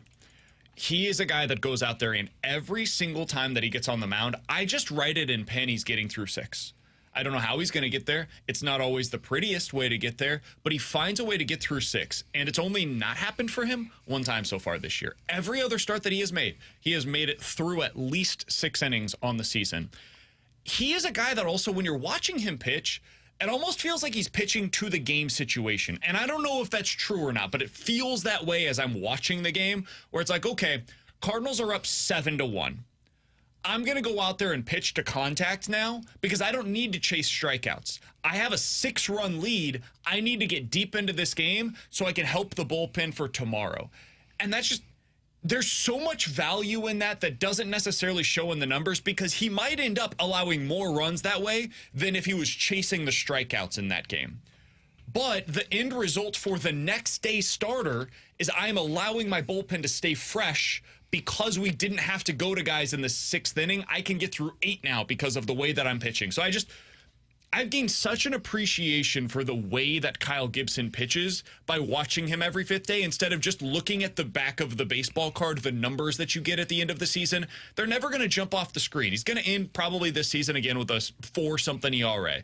It's not going to be amazing, but he gets the job done, and he is so valuable at just eating those innings over the course of the season. Every contending team needs a Kyle Gibson to get them through 162. So that's the guy that I've probably changed my opinion on the most. He's what Waino was from 2019 to 2022. And it's not as good as Waino was, but he has some of that value. But yeah. the stuff plus is, Saris would tell you, absolutely. But to the point of what you said, if he's going to go out there and save your bullpen and just pitch to contact and get through it, I mean, that's kind of what Waino's final 4 years were. And then last year, you were begging for that Wainwright, and you couldn't get him. So I think Kyle Gibson filled that void. There are just so few guys that are this version of pitcher in today's game. Like they're so rare. They're few and far between. So I think when you can find them still out there on the open market, it's really nice to have. It's interesting because I don't know if my opinion's changed of Kyle Gibson, because this is kind of what I expected. This is who I thought he was, yeah. I knew he was going to be a guy, like, you could write down he's probably going to go 6 innings, but you didn't know how it was going to be. Like, even if you look at his back of the baseball card, there are years where, like, he's really good, like where BK needs to have the breaking news sounder when he comes off the IL because he wants to trade for him in Texas. Or there's years where he's like in Philadelphia where he's not very good and he gives up back-to-back home runs to the St. Louis Cardinals. Like, I knew that was going to happen. What he's done for me, though, is he has changed kind of how I think philosophy-wise of pitching. You do really need a guy like that to where you don't really know how many runs he's going to give up in an inning, but I know for a fact I can write down in pen he's going 6 because of what you said. It resets the bullpen for you for that day. It helps save the bullpen for that day. I still believe you need stuff at the top of your rotation, and that's why I think they are still missing a number 2, and that's why I love the Gray signing because he's got stuff, and he can go 7, he can go 5, but he's going to be electric when he does it. Gibson's a really nice number 4 starter. Gibson is the perfect really number nice. 4, and he is where I've said I used to say, like, hey, you got to have one guy that can throw 200 innings. I don't know if it's you need 200 innings. You need a guy that you can just say in pen he's going to go 6 every single time he takes him out. I thought Michaelis was that 2 years ago. This time around, it is Kyle Gibson. Yeah, mine's a pretty obvious one, and I think a lot of people are thinking it, but mine's Mason Wynn. I went from thinking Mason Wynn was going to be an 8 or a 9 hole hitter for you, give you great Gold Glove defense. He was going to be the perfect complementary piece to a team that had a chance to win. He has gone from being a complementary piece to being a core piece of this team. We talked about it a couple of days ago. Mason Wynn this is his team now, it feels like. It's no longer Arenado and Goldie's team. And for what he's doing offensively right now, you're seeing the power a little bit. I don't think that power survives long term, but he feels a lot like what Michael Harris felt like that first year with the Atlanta Braves, where, I mean, he just came on the scene. He was hitting everything. He was getting on base. He gave you incredible defense. Mason Wynn has gone from a player who I didn't expect much from, just Gold Glove defense, to now Gold Glove defense in secondary with Mason Wynn because his offense is so critical. He currently leads the Cardinals in average, on-base percentage, slugging percentage, stolen bases, and OPS. Wynn leads the team in slugging percentage? Correct. Among the active players. That's bad. Whoa. That's bad. I mean, that home run yesterday wasn't Wait, that was a tweet that I saw. They got that wrong. I was going to You say, should there's check no yourself. way. Come on, there's man. no way Wynn led in slugging percentage. You can't come on here with bad analytics. Gorman leads the team in home runs. Why don't you back up your he does stuff? have a better slugging percentage than Gorman. Okay. His slugging percentage is currently second among active players to Alec Burleson. So the tweet that I saw got that wrong. My apologies for not checking that. Say who was. No, you're right. Say who it was. Call him That's a out. winner podcast. That's a winner podcast. Trash. You got it wrong. He currently does not lead the team in OPS Unbelievable. or in slugging percentage, but other than that, they got everything got else BK. right. So, you know, he's right there with it. But he's been one of your best hitters so far this season. Yeah. I didn't see that coming, man. I absolutely did not see that coming. It's been really impressive to watch. And it does make me kind of go back to the decisions that they've made over the last couple of seasons where they have stayed out of the shortstop market. And we wondered at the time, man, how good does Mason Wynn need to be in order for you to look back on these decisions of avoiding Carlos Correa, not signing Trey Turner or Dansby Swanson or Trevor Story at the time? We thought, hey, maybe that's an option for the Cardinals. How good does Wynn need to be for that to be viewed as a good decision in the moment? I still feel like if they would have signed Turner, Correa, or Seager, we would look at those and be like, yeah, that was the right call. And you could find ways to make that work with both of them on your roster. Because you needed a pounce on a team that felt like had the opportunity to win. And those guys are awesome. Yeah. But you avoided a lot of landmines by staying out of that market. Like Javi Baez has been one of the worst players in Major League Baseball since signing with the Tigers. Trevor Story's barely played baseball since signing with the Boston Red Sox. You look up in Chicago right now. Dude, I have to imagine they're not super impressed with what they've got out of Dansby Swanson. He's been the hitter that he was prior to his walk year. He gives you good defense, but over the next 5 years, I would rather have Mason Wynn than Dansby Swanson. If that was the only guy, and it sounds like this is the case, if Dansby Swanson was the only one the Cardinals were really interested in, I am so glad they decided to avoid that market and just go with Mason Wynn instead. It's a better bang for your buck. I think you're going to get more offensively and defensively out of Mason Wynn over the next 5 years at a much cheaper rate than what you would have had out of Dansby Swanson had you signed him. Yeah, I don't think Dansby Swanson, if you would have signed him, would have been a guy that could take over a team the way Mason Wynn has done it. Like Mason Wynn went from a piece that I just thought was going to be an asset to being the face of the Cardinals. And this isn't a matter of 40-something games, and it's his first full season. You've got the offense, you've got the defense, you've got the swag that he plays with. I mean, he feels a lot like what you tried to accomplish when you signed Wilson Contreras, and he's clicking immediately. Yeah, I think when you look at it in the long run, you've gotten younger, it's cheaper, and you don't have to worry about injury history with a lot of those guys that were on that market, including Swanson. Swanson dealt with a knee injury earlier this year, dealt with a heel issue last year. I think the Cardinals went about it the right way, and it's one of those where at the time we were critical of him of, hey, you can then use Mason Wynn as a trade piece if you wanted to, or you can move him to a different position. No, the Cardinals evaluated Mason Wynn properly. They evaluated that shortstop market properly. They deserve their credit for operating the way that they did that offseason, really those 2 off seasons. I figured out what it is. It's among qualified hitters. Mason Wynn. So you just called out a tweet that was actually correct? It's not really the... Whatever. Yeah, among qualified hitters, Mason Wynn leads the team in batting average, on-base percentage, slugging The guy percentage, that told me and to check OPS. that in the office one day, that was bad work to not check that. I think you should be a No, guest that's on me. I think you should be a I hold guest myself on their accountable. podcast. I apologize. That's on me. I should have done better. It's nobody else's fault. I'm not going to blame any podcasts on Twitter that tweeted it Just out. say They their got name. it You already exactly called them wrong. out. I need to be better. Coming up in 15 minutes, what are the lessons from the teams that remain in the Stanley Cup playoffs that the Blues can learn? But next, the one thing the Cardinals are still missing, T-Bone just can't get over it. We want to hear from you. What do you need to see to buy back into the Cardinals? The mic drop features on the 101 ESPN app. What remains for you to see for you to buy back into this club? We'll get to some of those on the mic drop feature next year on 101 ESPN.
A lot of things going right now for the St. Louis Cardinals. They're 8-2 in their last 10 games. They're coming off of a sweep against the Baltimore Orioles, a team that has not been swept over the last few seasons. They have the third longest such streak of not being swept, Alex, behind a couple of teams that haven't played baseball in about 80 years, the 40s Cardinals and the 1900s Cubs. So a really impressive streak that the Cardinals just broke against the Baltimore Orioles. That being said, it's not all good right now, Alex.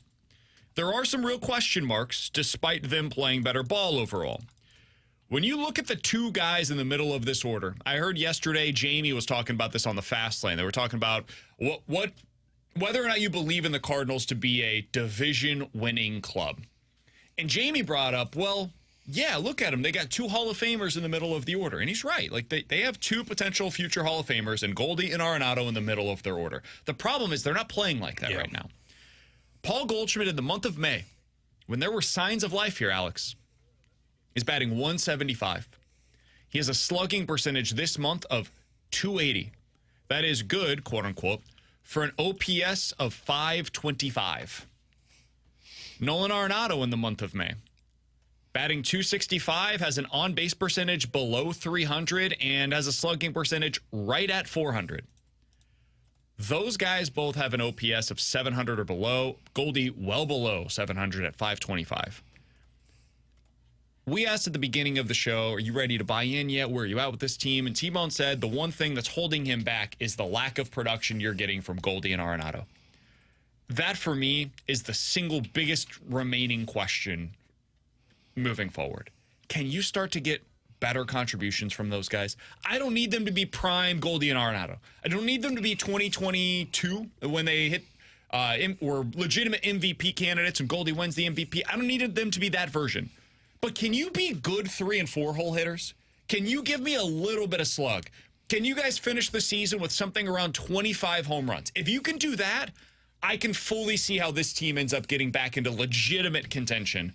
But until then, it's really hard to go all the way full steam ahead with them. You got to start seeing more out of Goldy and Arenado, Alex. Yeah, I mean, they may be Hall of Famers, although how the end is going, I'm starting to wonder. But unless they're performing like potential Hall of Famers, you don't have a shot in the NL Central. You got a shot at a wild card because the National League just stinks, and it seems like everybody's still in that little crop of the murky middle.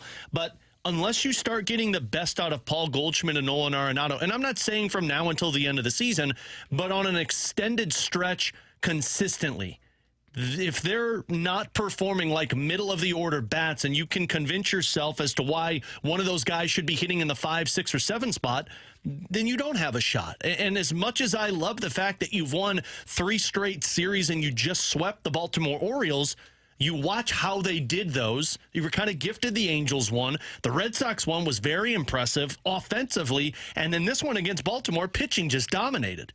All 3 of those areas, it feels like, cool, you got those series, but are you going to string them all together and go on a stretch? And until I see that, you're going to be relying on a lot of hope with, well, we hope that the complementary pieces can continue this. We hope that our pitching can stay this consistent. And I don't think you can be a serious playoff contender living off of hope. If you get Goldy and Arenado, and I'm not even asking for MVP level, I'm asking for best player on the team level. And until you get there, I'm just asking for good contributors. Right now, you've got below average offense from those two guys. It's got to be better than that. It's just going to be hard to believe. Like, I know you get mad at me when I bring this up, but runners in scoring position. Look, Nolan Arenado's batting average is 3rd best on the team with runners in scoring position. Paul Goldschmidt's is not. Goldschmidt's hitting 205. Like, middle of the order bats, you got to start scoring some runs. Yeah, I mean, that's just the reason why I push back against it, Alex, and I won't do it here, but if I were to, what I would say is... It's the same thing, man. Just say you're pushing back on it. Their batting average with runners in scoring position mirrors that of what they're doing without runners in scoring position. Like Nolan Arenado's had really good batting average with runners in scoring position and just overall this year. Goldy has terrible batting average with runners in scoring position, and he's just been terrible with batting average overall this season. So that would be... If I was, again, I'm genuinely not pushing. Those guys both need to be better because they're in middle of the order. You've got to produce with runners in scoring position. Arenado, to be fair, kind of has. He's even slugging when there's runners in scoring position this year. He's slugging 500. So he's kind of doing his job in that regard. Goldy is not at all. He's batting 205 and he's slugging 220 with runners in scoring position this year. That's unacceptable, man. You've got to be better. The guy that's really struggling, though, with runners in scoring position. Have you seen Nolan Gorman's numbers in that regard? He's batting 125 with a slugging percentage of 265.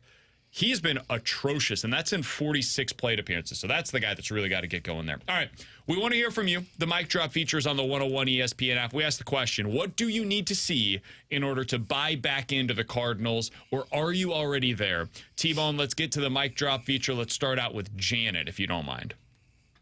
One thing I'd like to compliment Mo for a change. Thank you, Mo, for letting the team go back to playing the Cardinal way instead of making them keep doing the analytics. We were so sick of that boring baseball that you were making them play.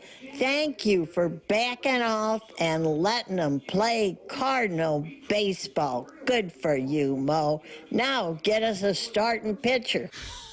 God bless you, Janet. Janet's back in. She appreciates them getting rid of the analytics. They've pushed those aside. Now they're just playing good, clean ball, man. Janet last week in The Purge chanted, Mo must go. And in a matter of a week, they have backed off analytics, and they are officially back. All right, let's get to Dominic. Let's hear what he has to say. Is he buying back in? I'm on the optimistic side for this team. Hell yeah, Dom. Given everything you had last year compared to this year, yes, Goldy and Arenado are not what you would like, but you're playing much better without your two biggest bats carrying you. I take that as a good sign that, hey, if they actually wake up and start hitting up to their ability, 280, 25 home runs, 85 RBIs, this team is going to be tremendously better than what they were last year because the supporting cast, for one, is more talented. They're more defensively aware. And then, yes, your pitching staff is 100% better than it is last year.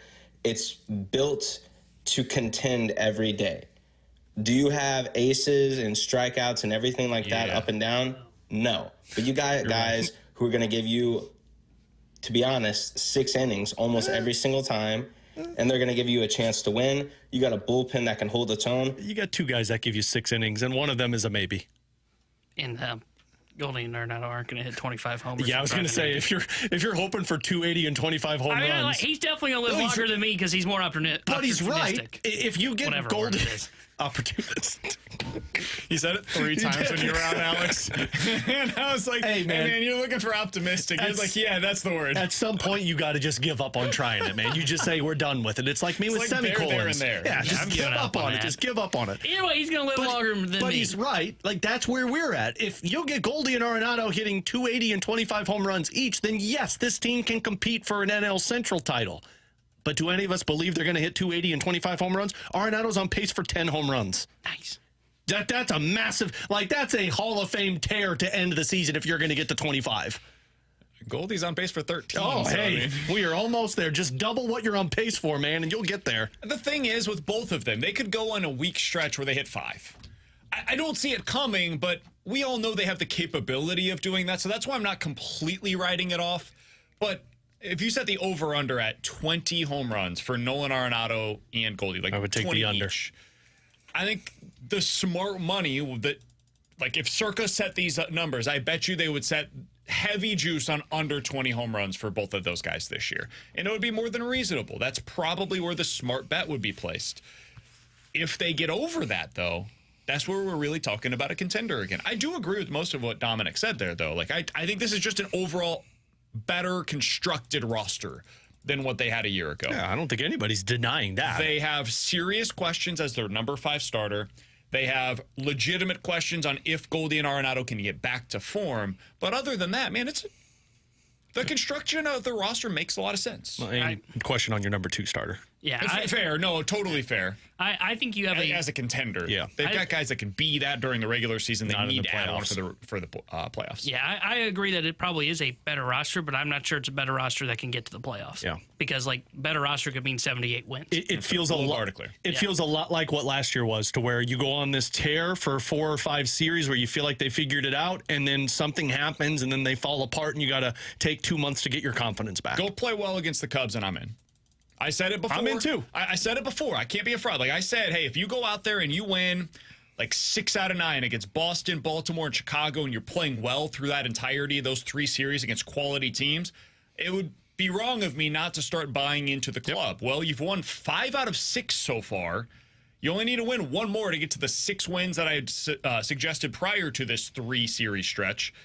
Yeah, if you play well, you look good, you win, especially if you win 2 out of 3 in this series against the Cubs when you've got Michaelis, Liberatore, and Gray on the mound. If you win 2 out of 3, feeling pretty good about this. All right, coming up next, what are the lessons to be learned from the teams that are still playing in the Stanley Cup playoffs, and how do we apply those to the St. Louis Blues? Alex will tell you next here on 101 ESPN.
Terry Hendrickson here with a Sports Center update driven by Johnny Londoff Chevrolet and Johnny Londoff Autoplex. Cardinals won both games against Baltimore yesterday 3-1 and 5-4 as they sweep the Baltimore Orioles.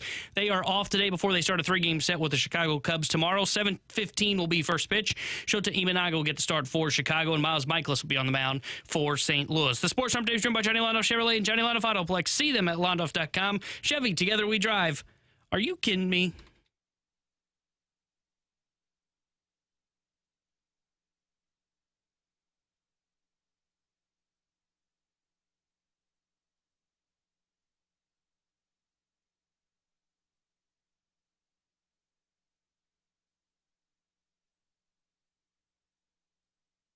All right, so what are the lessons that can be learned from the teams that remain in this year's Stanley Cup playoffs? With Alex and T-Bone on BK. Alex, there's a really good piece earlier today over on The Athletic from Shayna Goldman, who wrote about some of those lessons, and I want to get to some of these with you. The first one that she had here, swing big when elite talent is made available. It's going to hurt Blues fans. Go ahead and continue listening, but I'm not going to lie to you. This is a tough one to read.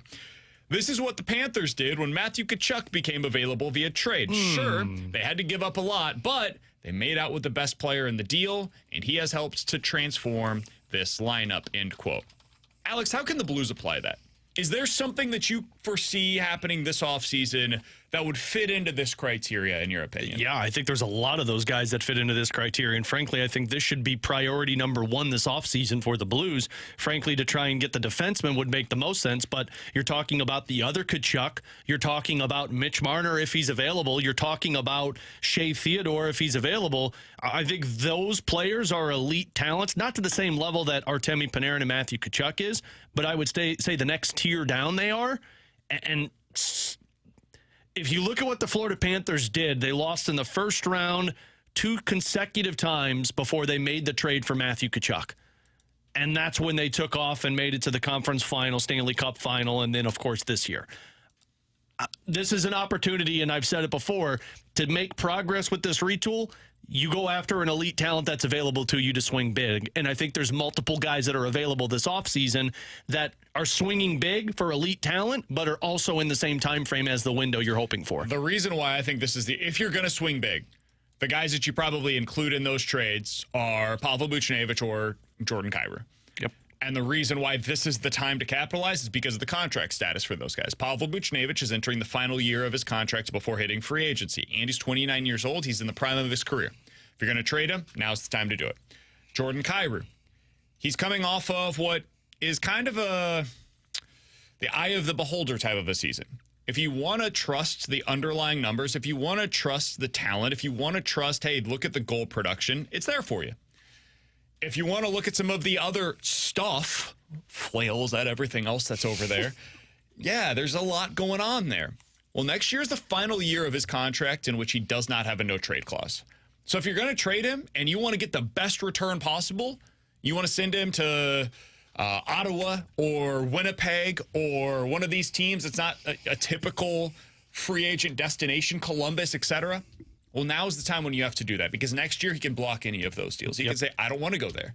And so he essentially gets to decide where he's going, which limits the value that you can extract from trading a Jordan Kyrou. So the reason I bring that up, those are 2 guys that other teams would be interested in, and this is the time when you've got to do it. So if you're going to try to upgrade from Buch or Kyrou, now is the time where that needs to happen. Yep. All right. No, that was it.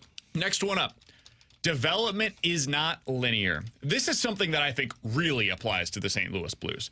So she brought up the case of Alexis Lafreniere, who struggled early on in his career. He was like 19 years old as a rookie. He's just now turning 22, 23 years old. It took him a while to become the player that the Rangers wanted him to be. Alex, there were talks, I think as recently as last year, about the Rangers trading him, and we talked about the Blues potentially going out there and trying to bet on the upside that existed there. Well, he's made good on the talent. He's a guy that the Rangers now really like to have in their lineup night in, night out. I think he's playing with Panarin, if I'm not mistaken. Yeah. So this is a guy that's really been a good player for them. When I look at the Blues and how it applies to them, I look at a guy like, for example, Jake Neighbors. He was great this season, and I'm kind of going the opposite direction. It's entirely possible that he bounces back a little bit in terms of goes out and he gives you 20 goals this season, 15 goals this season. that doesn't mean he's a bad player. Progress is not linear. Sometimes guys go up, and then they go down a bit, and then they go back up again. So keep that in mind as we're watching the Blues next year, especially as we see all of this young talent start to make its way to the NHL. Yeah, and I would put another player into that conversation. It's going to be Dalibor Dvorsky this season.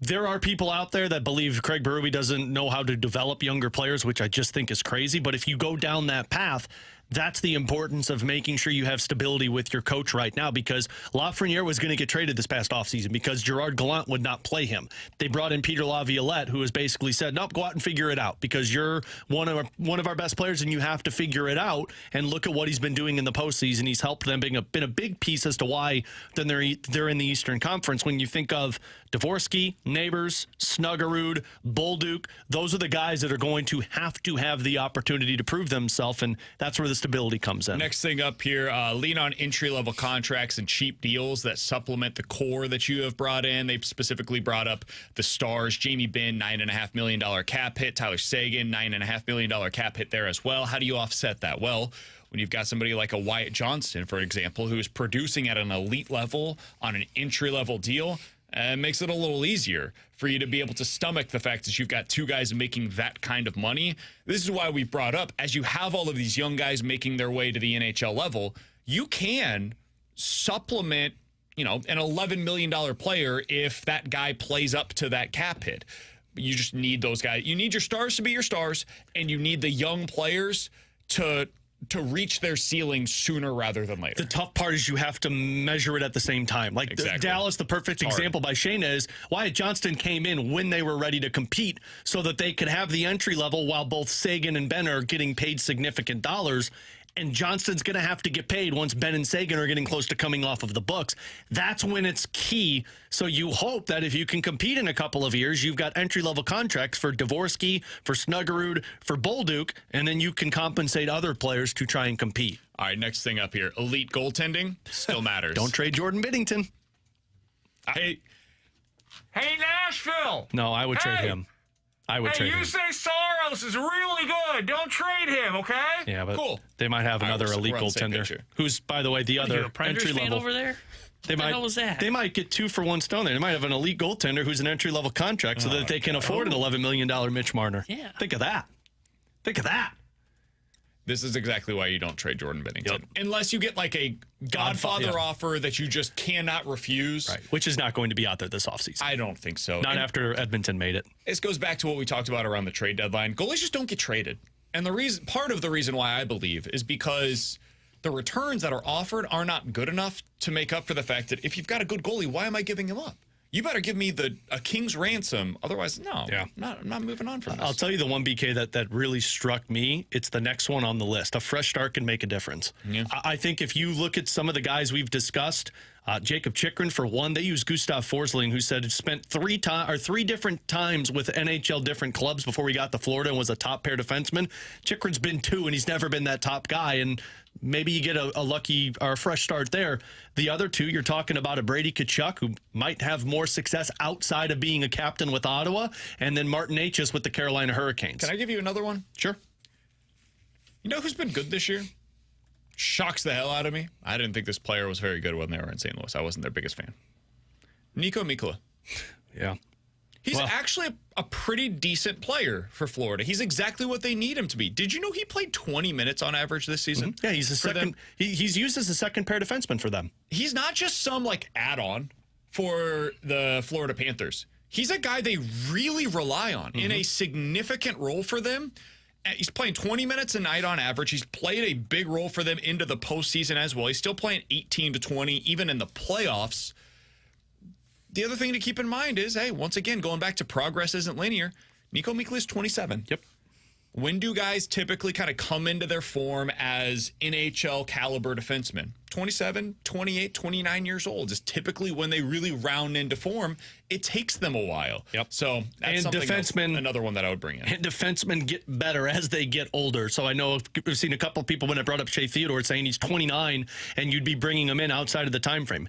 Maybe, but I also believe he is in the same time frame as Colton Parayko, And those guys continue to improve as they get older. It's just if injuries kick in. And that's the part that's a concern for Shea Theodore, is if he's injured or not. He's Alex Ferrario. That's Tanner Hendrickson, and I'm Brandon Kiley. Coming up in about 15 minutes or so, are the Blues a good situation for other guys to come into right now? Something that I heard Stalter bring up the other day. I want to get into this with you, Alex. It's an interesting question, but coming up next, T-Bone's got a story for us here on 101 ESPN.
With Alex and T-Bone, I'm BK. Well, let's bring this on air. T-Bone, we'll get to your story here in just a second. So we're talking about the NHL playoffs off air, and we're talking about how it's...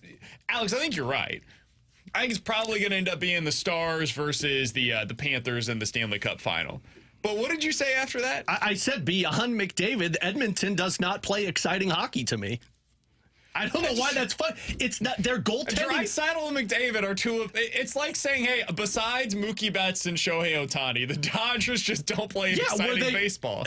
But those guys exist. Well, that's fine, but like the goaltending is awful. They don't play big. They play pond hockey. And in the playoff, if this was the regular season, yeah, I'll watch Edmonton because they're excited. But it's the playoffs. You know what happens to guys like McDavid and Draisaitl? They struggle against big teams that can eliminate them. And you know what's important in the playoffs?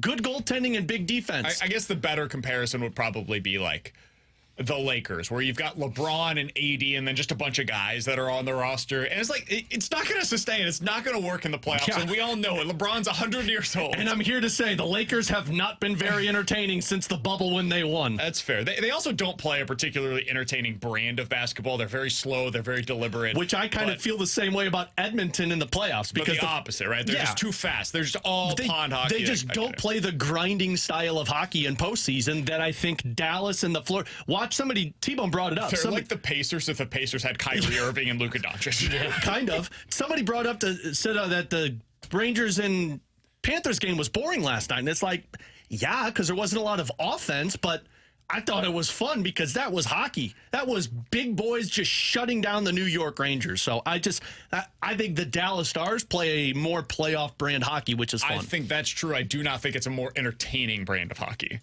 In the playoffs, I think it is. Interesting. I would go the other way. I think the other way is more entertaining, but if you believe the entertainment is in the winning, there's less chance to win the way that Edmonton plays. I do agree with that. All right, T-Bone, what do you got for us today, man? All right, guys, I have to know if this is a common thing that I'm about to bring up. So I was at a family function last night talking with a family member, and they said, I brought up, it's a 3-day weekend, and I said, hey, we should go do something on Sunday. Let's go to, this brewery, or let's go do, like, the zoo or something. And the family member said to me, well, I can't. And I said, well, why not? And he said, well, I'm going to be drinking the stuff that they give you to do a colonoscopy for. And I said... He's going to be willingly choosing to do something? Well, that's what at first I thought, well, okay. Oh, so you're getting a colonoscopy done. No, I'm doing this as my summer cleanse. I went, hold on, pause.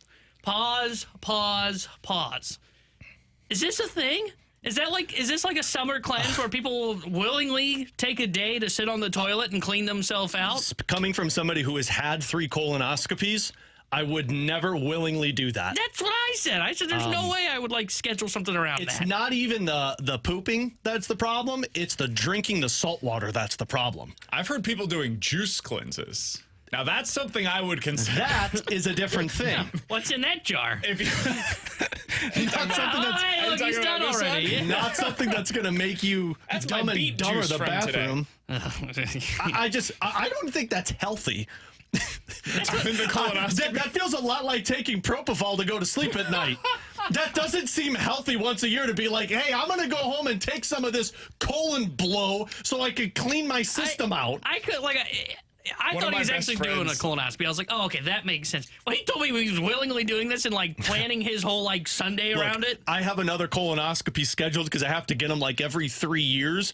I have another one scheduled next summer. I'm not looking forward to it already. One of my best friends, to go to sleep because he has trouble getting to sleep. He just takes Benadryl 3 or 4 times a week. I know. Tell him there's something called melatonin. Not funny. You shouldn't do this, guys. I understand that. It's a problem for him. That's a terrible idea. Yeah, it's not good. And you eventually become not immune, but essentially you build some kind of immunity essentially to this medicine. So it's not a good way to go about it. But that's what this feels like. It's like, hey, you shouldn't do this. Do a juice cleanse, man. Eat healthy food. And the part that was even more astonishing to me? His family members all do it. What's happening? It's like a family affair. I couldn't believe it. I thought, okay, well, maybe I'm in the minority. Maybe this isn't. No, I don't know anybody that does this. It's odd. Okay, I can't be associated with this family member anymore. You should probably consult the doctor before you start doing that, because you don't just go out there and get the stuff that cleans your system out for colonoscopies. They gotta prescribe that to you. Dude, this sounds terrible. Somebody on the text line said, This is a bad idea. just tuned in and we're talking about blowing colons. Best show ever. Another one. Oh, yeah, guys, I chug a couple bottles of Imodium once a month. Gotta cleanse. Just kidding. My version of cleansing is just going on a run. My version of cleansing is just going to chug a glass of milk, because same effect of what your uncle's going through, I would assume. I don't feel like I need a cleanse. I feel good. People who practice alternative medicine offer colon cleansings for other reasons, such as removing chemical toxins from the body, but you don't need a colon cleansing to get rid of those toxins. Detoxing the colon is also not recommended or needed for any medical condition. Yeah. So, And you know why he told me he did this? They say not necessary. Dude. I asked, I was like, how do you get to the conclusion that like this needs to be a summer thing? Like this is how my summer starts. It's not that it's getting hot. Hey, I went through colon cleanse traditional time. cleanse. This is a terrible decision. I asked him. I said, well, how did you get to the conclusion of like doing this? Because I thought maybe he like looked something up and thought he's like, no, I went and got my colonoscopy not that long ago, and I feel great after it. So I decided I wanted to do a summer cleanse. Again, I did not feel great after my colonoscopy. It took me 2 days to get back to normalcy after that. Your family member and I are on way different planets when it comes to this. Somebody said my go-to for cleansing is just going to get a big order of White Castle. Yeah. Hey, man, whatever works. My uncle eats 3 plates of broccoli. That seems to work for him for cleansing. Broccoli? Yeah, Again, if you're getting like prescribed medicine that you're just taking to cleanse, it feels a lot like taking medicine to go to sleep. Just do the juice cleanse, guys. Just do the juice cleanse. Or just, go on a healthy I'm thinking diet. about doing one this summer. Just be like Would you BK. do it with me, Alex? Hell no. I just almost cussed on the air. Hell no. I did one cleanse in my life. I knew T-Bone would it. I did one cleanse in my life. It was Katie and I. BK holding up his little juice jar is going to be our YouTube photo Katie today. and I, when we got married in 2016, I think it was a year into our marriage, Katie was like, hey, we should do this cleanse where you just wipe out salts and sugars and fats. Yeah. I did it for about a week, and I said, this is stupid, and I broke it, and I went to Froyo. Eat a bunch of whole foods, man. But in all seriousness, like fats are good for you. Good, healthy fats are good for you. Yeah, I'll stick to what I always stick with. I'm just going to eat whatever I want and then die. But I'm going to die happy. Yeah, exactly. Coming up in 15 minutes, it's T-Bone's favorite time of the week. It is time for Believe It or Not. 314-399-9646 is the Air Comfort Service text line to get your scenarios in. We'll tell you if we are believing them or not here on 101 ESPN. But next, Stelter asked a really interesting question on the Fast Lane the other day. We'll let you hear it here on 101 ESPN.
you sign somebody in a really good team, and unless it's a Matthew Tkachuk who's a unicorn, or a Brady Tkachuk who's a unicorn, of course, one of the top players in the league, you're really relying on and hoping that that player, his skill set will just simply transfer over.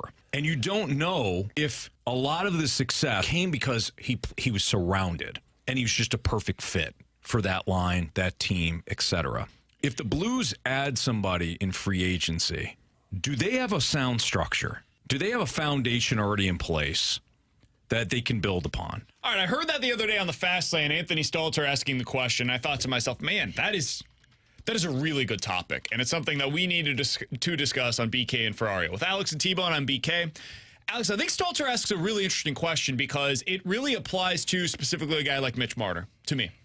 Because you look at his situation, you could not put him in a better spot. He's making $11 million in part because of who he's playing with. Some of those points that he's producing on a year-in, year-out basis, it's a byproduct of playing with some of the best players in the world, man. You're going to put up big-time points in the regular season when you have opportunities to play with a guy like Austin Matthews. Yeah. It's going to, William Nylander. It's going to happen when you're out there with those guys. It's different if you were to come to St. Louis and, for example, you're on the second line maybe because they want to split up some of their best players, and your center is now Braden Shin, and your left winger is Brandon Saad. It's a much different situation than what he had in Toronto. And so when you look at it for Mitch Marner, but he's just one example, you could use it for a lot of guys that are in good situations that come here. You're probably going to get less production from him here than what he got in Toronto. But you're paying him for what he did while he was in Toronto because you're going to have to give him an extension based upon that production while he's here in St. Louis. So you're paying $11 million. Are you really going to get $11 million of production? Probably not. It's probably going to be closer to 8 or 9. So when you think about the situation that the Blues currently have, Alex, because he's going from a good one to a decent one, okay one. Do you think they're a good situation for players to come into right now, in your opinion? I think for certain players they are. First, you got to look at how the Blues play, the style that they enable with their team, and it's a north-south style. Does that change with Drew Bannister? I don't think so. It sure seems like he is the same as Craig Berube in how they coach. If you're placing a player that is solely predicated off of skill, I don't know if that plays well with this team because there's a lot of guys that play perimeter hockey. Like Jake Neighbors thrived, I feel like, because he was a north-south stand in front of the net type of player. So, like, I don't want to stick with one player specifically, but just in Mitch Marner's sense, Mitch Marner has been almost a 100-point player 2 separate times. But a third of those points came from 60 assists because you were playing with Austin Matthews, who scored 60 goals. Is Mitch Marner going to pick up 70 assists with who's scoring 60 goals on this team? That's not taking place. Now, change it a little bit. If you put a Brady Tkachuk into this situation, I think Brady Tkachuk thrives on this team, more so than Ottawa. Ottawa plays a lot like the perimeter. They've got the exterior skill, but they don't have a lot of guys that play the north-south brand. So to sum it all up, I think the Blues are a great scenario for the type of player that needs a change of scenery, that wants to play more north-south style hockey. So I look at certain teams, to me, and certain situations, and it's more about those guys that I would be concerned about taking them from where they're at and bringing them here than it is anything that the Blues have internal. And what I mean by that is, like, if you're taking a guy from Carolina and bringing him here, I just don't know if I can be certain that that player will have the same success here. That is such a specific style of play, especially with their defensemen, dude. Like, you look at what Dougie Hamilton was for them, right? The success that he had in a Carolina Hurricanes uniform. And then you look at what he was, or what he has been, for the New Jersey Devils. It's like a different player for most of it. Now, there's some injuries that play into this, certainly, but his plus-minus, and I know that can be a stat that people get upset about, but in 2019, he was a plus 30 for Carolina. The next year, plus 20 for Carolina. Then he goes to New Jersey, and over the past 3 seasons has been a minus 4 total. That's a very different situation than what he had in Carolina. I look at, if you're a player right now that's with Florida, you're playing with Matthew Tkachuk. Well, we saw what happened to the guys that were playing with Matthew Tkachuk in Calgary when they no longer had Matthew Tkachuk around. It's not exactly the best situation for them any longer. Yeah. That's why I'd stay away from Sam Reinhart, by the way. Everybody's talking about the 60 goals that he's put up this season. I stay away from that because he's been playing with two guys, Kachuk and Alexander Barkov, and you don't have either of those players. So you could always do this the opposite way as well. There are guys that are in bad situations that you pluck them out of that, and you're like, oh, man, I didn't see this coming. One of those players, unfortunately, might have been Nico Mikkola. Nico Mikkola might have been a guy that needed to go to a very specific situation, put him into a good spot, give him a little bit of time. He's going to develop. You tell him exactly what you want his role to be as a top 4 defenseman. Now with Florida, he's in a good spot for him. I think there are other players like a Brady Tkachuk. Or even a Pavel Buchnevich from the Rangers to the Blues. Sure. He was a third-line player for them that needed a change. The most he put up was 48 points in the season. And then he comes to St. Louis, 76, 67, and 63. So to answer the question directly on are the Blues a good situation, I think it really depends on who you're bringing into this situation. Mm-hmm. If you've got a left pair top defenseman, left-hand top defenseman that can play with Colton Parayko, I think that's a pretty good situation to be able to come into. If you've got a guy that's an excellent shooter, that is a right winger that's going to play with Robert Thomas, pretty good situation. Absolutely. If you're bringing in a middle six forward, though, I'm not so sure this is a great situation right now to bring those guys into. It might be 1, 2, 3 years down the road. It could be a really good spot. But right now, if you've got like Alexei Toropchenko on one side and Kevin Hayes on the other, is that center that is centering that line really going to put up a bunch of points? I don't think so. Yeah. Second line center for you right now, if you've got Brandon Saad on one side and maybe Zach Bolduc on the other, is that a great situation? Maybe not. So I think it really just depends on where you're placing that player for the Blues right now. I think it's going to take some time. I think you have the key pieces that can be great for a player. You have an elite centerman in Robert Thomas. You have a power forward, a net front presence, and a young presence in Jake Neighbors. And like you mentioned on the defensive side, you have a number 1B defenseman in Colton Parayko. If you're looking for those types of pieces to play with those guys, you're in a great spot. But if you're looking for somebody that provides more offense to a depth position that is depleted, like if you're asking, this is why I'm not in on Zadorov, because you're asking for Nikita Zadorov to come in and be what an elite defenseman is, and I don't know if he can do that for this team.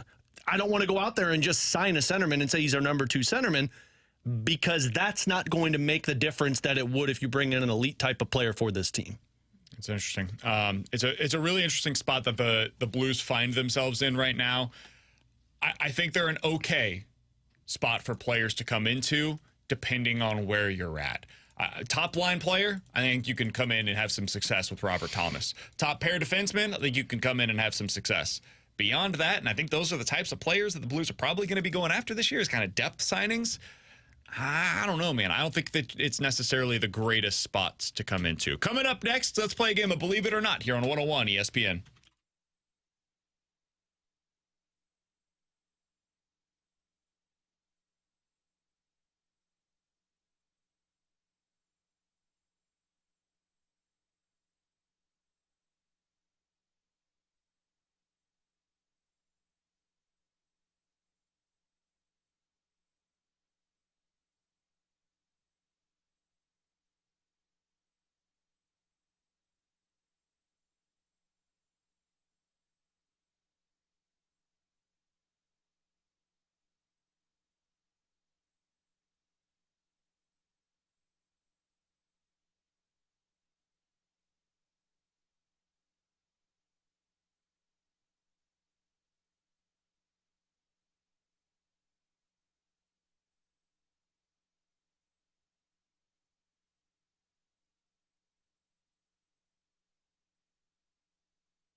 Sing it, boys. Believe it or not, I'm walking on air. I never felt I could feel so free. Flying away on a wing and a prayer. Who could it be? Believe it or not, it's just me. Hold on. What the hell was that? I kind of liked it. You falsettoed that whole thing. Yeah, I figured we could go ahead and do a little something different today. I kind of liked it. I'm not going to lie. I almost forgot my words again. Yeah, not in the good way. When do we ever change things up on this? You know, just felt like it's a beautiful day outside again. It's cloudy again. Of course, it's a beautiful day. Nice little overcast. You got a good breeze. By the way, the baby birds that are in our door. Did you get rid of them yet? No. They're growing up. I think we're getting close to jump day. Hold on. Oh, boy. Whoa. You can make jump day come faster if you want. So for those in the audience that aren't sure about what Alex, what I'm talking about right now. Fast. So we have a wreath on the front of our door, right? Like many of you probably do. Well, somebody comment. I think PK hurt himself. I'm good, guys. Are you good? No, because I watch too many Disney damn movies with my daughter. I'm thinking of the scene where Mike Wazowski jumps on the pole to make his daughter. What PK sounded like. Get out of here. Okay. So Sorry, baby birds. We've got this nest that they built on top of our reef. So we didn't see it for a couple of days. By the time we saw it, well, now there's robin eggs in there, and apparently it's illegal to move. Who robbed them? Tough. That's terrible. Good Put Lord, your hand man. down. Good Lord, dude. Good. Someone was robbing them. Just go. So there's robin eggs in this nest on the reef on our front door, right? So they hatch, and it's been unbelievable to watch these things. So we watch them with our baby boy every morning, and so the mama bird comes in, Alex, in the morning. I don't know if you know the whole, hey, early bird gets the worm. Well, we watch them eat in the morning, which is cool. What I didn't know about this, did you know that the mama bird, after the baby bird eats, they immediately poop, but it's in this sack that the mom will immediately eat. She grabs it out of their, and eats it, and then takes it at least 20 yards away, so that way their nest doesn't get all gross. I had no idea. Learned so much about birds. All right, guys, believe it or not. Believe it or not, you just vomited up your lunch after hearing him talk about a bird eating its baby's poop. All right. I would have gotten rid of that nest before they even hatched. Same. Take the I nest would have out. gotten the nest out, the day it got put there. Yeah. But I don't. There's a couple of things I don't mess with. Here's a question. Believe it or not, they noticed it. Karis and PK go get it, and he didn't. And then the next day he went out there were eggs. I get stuff. Believe it or not, those things are going to end up in BK's attic, and he's going to be complaining about it. No, in about we got that fixed. Right? We got that fixed. Always something with the birds in the BK household. There's three things I don't F with. I don't mess with cicadas, I don't mess with snakes, and I don't mess with birds. Believe it or not, Nolan Gorman hits 30 home runs this year. He's at 8 right now. Believe it. I think he'll get there. I don't think his average is going to be very pretty. Yeah. And there's going to be more stretches of, holy crap, do you have to sit this guy? But I'll believe it. I think he's going to get to 30 home runs. I think he's a guy you can put in pen for doing that. I'm going to say not believe it. I don't think he gets there. I think it's 35. I think he's I'm still sticking up and with my down. 40 prediction. I think he's still up and down. I think you're talking about 25, 28. I think he gets 35 home runs. I do not know if he gets over 350 in terms of the lucky to get on-base over percentage, 250. though.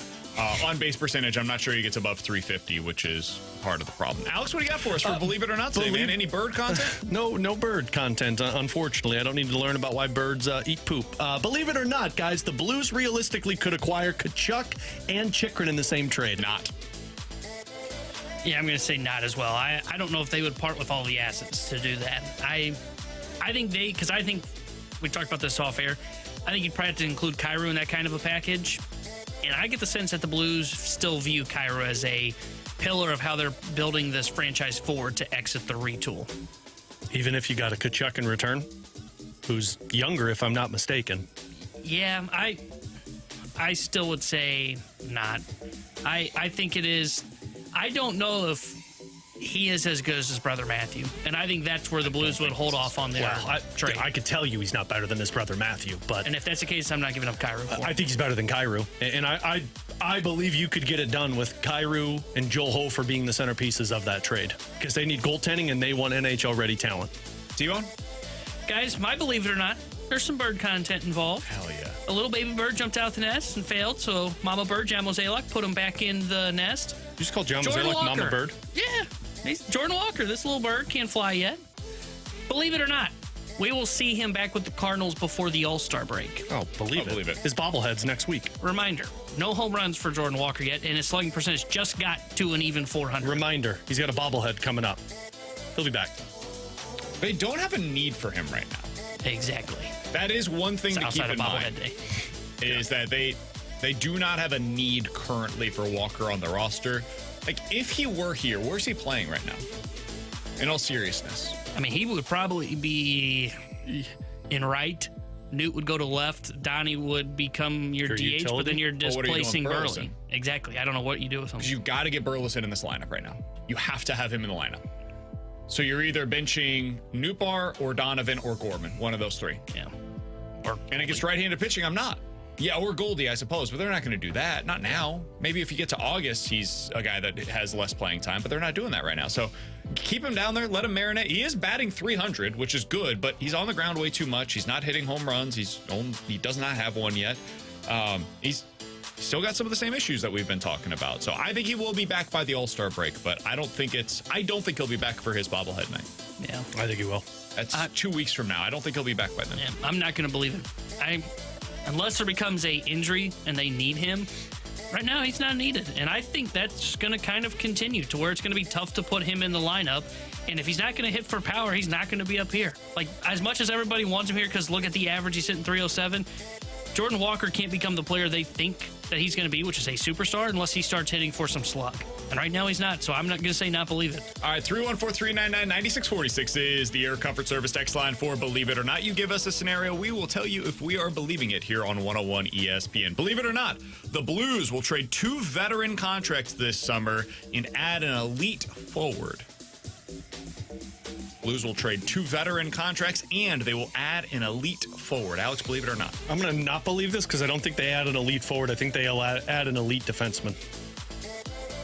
I say not believe it because I don't think they're going to be able to trade two veteran contracts. One, I could probably see, like, maybe they somehow pull off a trade for a Hayes, or maybe they pull off a trade for a Torrey Krug, for example. Or Saad, but he probably could carry better. You could probably get more for him at the deadline as well, or if not equal to. But I would say not believe it. I don't see them moving 2 veteran contracts. I don't think they're going to get an elite forward this summer. I like the idea of doing it. I don't think they will actually find a way to. I think you could get a star forward. I just don't know if I could put it into elite forward conversation. I think Natchez is there. I think Brady Tkachuk is there. I think they could. I don't think they will. I don't think they'll give up what is necessary for either. I think they believe in Kyrou more than we do on the outside. And it just depends on how much you believe him. When somebody somebody probably offered up Kyrou for Matthew Tkachuk, and it didn't take that one. But it just depends on how much you believe in it compared to what's being offered on the other side. Believe it or not, the Cardinals will not fall back into last place a single time the rest of the year in the division. I believe this. I don't think they're the worst team in this division. I think these other teams are. I think something is seriously wrong with the Reds. That's the one that is surprising to me. I thought there was a chance they would take a step back this year. A lot of the time, we talk about it, progress not linear. The teams go up and then they go down and then they'll come back up again. I didn't see them being this bad. I'm pretty surprised by that. But I do think that the Pirates will be behind them the rest of the way. Yeah, I'm not going to believe that, or I will believe this. They won't be in last place again this year. I think they're right where they're going to finish, which is 3rd. I don't think they're as good as the Cubs. I don't think they're as good as the Brewers. The Reds are an interesting case because they've been dealing with so many injuries on the position player side, but they still should be better than what they are. But I'll believe this. I don't think they see last place again. I'll believe this also. I think they'll tow with 3rd and 4th. I think Pittsburgh could overstep them at times. I just don't think they'll be as bad as. Cincinnati's 3-7 in their last 10. That one's just going to go down fast. It's a weird thing that's going on with them because they have a very good player in Ellie De La Cruz, and then the rest of the lineup is just not producing this year at all. You got to think that's partial. You're going to have to do a manager change at some point. I don't think David Bell's a very good manager. He's been a part of some teams that he's had good rosters and has collapsed multiple times down the stretch. I mean, defensive. I haven't watched a whole lot of Reds games, so I can't talk about it. But defensively, it seems like their biggest problem. Offensively, they've scored the third most runs in the division.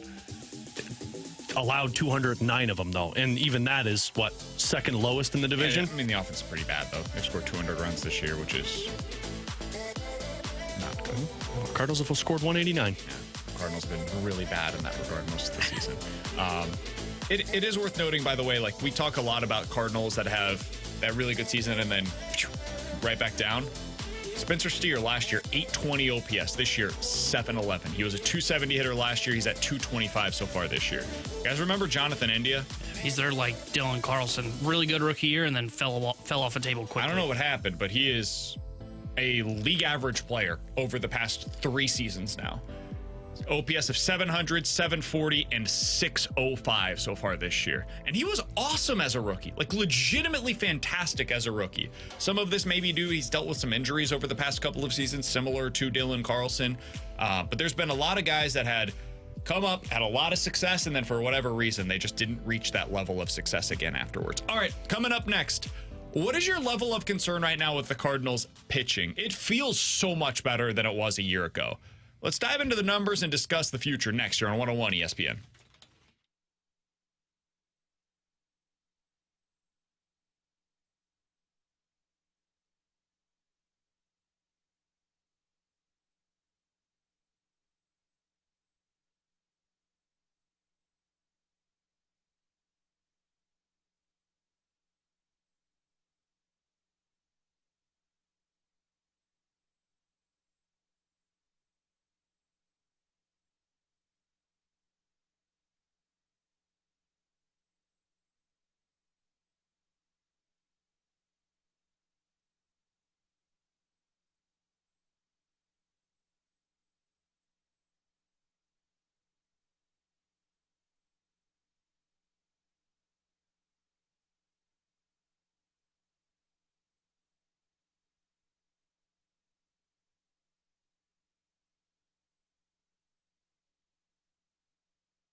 Derek Sear with a Sports Center update brought to you by Saliga Heating and Cooling. The Cardinals were able to win both games over the Baltimore Orioles yesterday as they won 3-1 and 5-4 as they sweep Baltimore. They are off today before they start a 3-game set with the Chicago Cubs tomorrow night, 7:15 first pitch. Shota Imanaga will get the start for Chicago. On the mound for St. Louis will be Miles Michaelis. And tonight here on 101 ESPN, we've got the Stanley Cup final playoffs, Western Conference Finals for you. Game 1 between the Dallas Stars and the Edmonton Oilers. We'll have pregame coverage starting at 7. The Sports Update is brought to you by Saliga Heating and Cooling, independent American Standard heating and air conditioning dealer.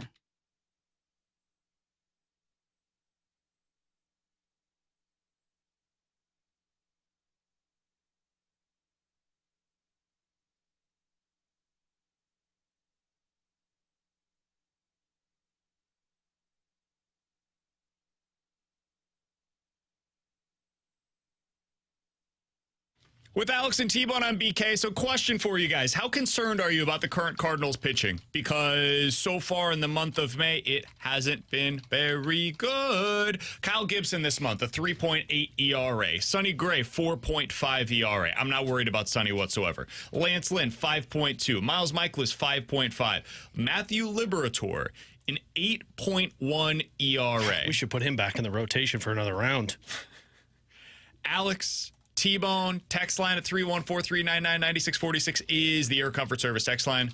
What is your level of concern with those guys, considering in this month you are 25th in Major League Baseball in starting pitching ERA with a 5.1? So Sonny Gray would be the least concerning out of all of these. I'm with you. I'm not saying rank it. Like, your level of concern about the rotation is blank. I'd put it at like a 6 or 7, because what lowers that number for me is Sonny Gray. I think he's the stopper that we all talk about.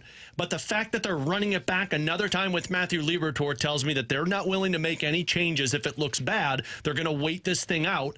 And you're starting to see the cracks form with Lance Lynn and Kyle Gibson. They don't feel like the guys that are going to be the give you innings on a consistent basis, and they're starting to give up a lot more runs than what they were in the first portion of the season, which concerns me to the point that they're wearing thin. And what does that look like June, July, August when you're going to need them the most? And Miles Michaelis is the one that really pushes it up for me. He's the most concerning because he doesn't look like a number 2, and it doesn't give you signs that this is trending in the right direction. Yeah, I would say I'm probably at about a 6 or 7 as well, just because, look, right now they've got 2 spots in their rotation that don't really give them a great shot to win every night when they go out there. And that's Michaelis' spot, and that's the 5 spot, which is, I guess, Liberatore's right now. The other ones, like Sonny Gray, he's been fantastic for you. And then Lynn and Gibson, I'm just expecting regression. Like, I expect those guys to have about a 4.5 ERA when we get done with the season. And that's pretty good because you know what that is? That's a quality start, 6 innings, 3 earned runs. And that's what I think you can get from those guys on a given night when they take the mound. The problem is that you don't really have someone else to help prop up that rotation with Sonny Gray to really raise your ceiling and raise your floor as well. But Michaelis and Liberatore right now are such major question marks for this team because if you have to start going through a stretch, and especially once we get into June, and I keep bringing this up, but I think it is going to be a significant part of their schedule, they don't have as many off days. You know, for the last 2 months, they've had basically every Thursday off. I think they've played on one Thursday this season. They've only got 2 off days next month. So you're going to have starters going deeper into games so you're not burning through this bullpen. And right now, you can't pencil in Michaelis to go deep. Hell, the Cardinals, he was pitching fairly well against Boston. The Cardinals said, whoa, no way are you going out for the 6th. And Liberatore can only give you 3 innings in a start. And there's a chance Lynn only goes 5 in a start. So now I really put a ton of pressure on Gibson and Sonny Gray to go out there and shove for 6 or 7 innings to try and keep the bullpen fresh. It doesn't feel like a sustainable model. So I would say that my concern level is at a 6 right now. I think that's about right. I think the Cardinals really need to make a trade, like soon. And I know it's easy for me to say that. It's harder for them to actually go out there and do it. But we've seen other teams make trades. And one of the biggest issues that the Cardinals have had in recent seasons is a lack of aggression. When they have a clear hole, a clear need, and they don't have somebody internally that can go out there and fill it, they've been like, oh, well, hopefully it gets filled somehow. And they're like asking and desperately praying for Matthew Liberatore to become that pitcher that they so badly crave right now. Guys, he's not going to become it. He's not. He's not ready to be a starting pitcher in Major League Baseball. He's ready to be a reliever. He's a good one, in fact. So just go out there and allow him to be that. Don't ask him to be something more. Too often, this team asks players to be something that they are not. And they've got to stop doing that. Go out there and make a trade. Go get Eric Fetty. It's on a 2-year deal worth $7.5 million per year right now. It's with the Chicago White Sox. They're terrible. Absolutely awful. He's been really good so far this year, guys. He's got a 3.1 ERA in 58 innings for the Chicago White Sox. So go out there. He'll give you a really strong 5 or 6 innings every time he's out there. Is he a legitimate number 2? No. He's pitching like one right now.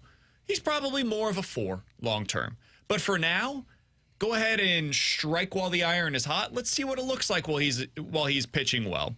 Go out there and see if maybe you can get a Tyler Anderson from the LA Angels. They're terrible. They don't need a Tyler Anderson who's 34 years old right now.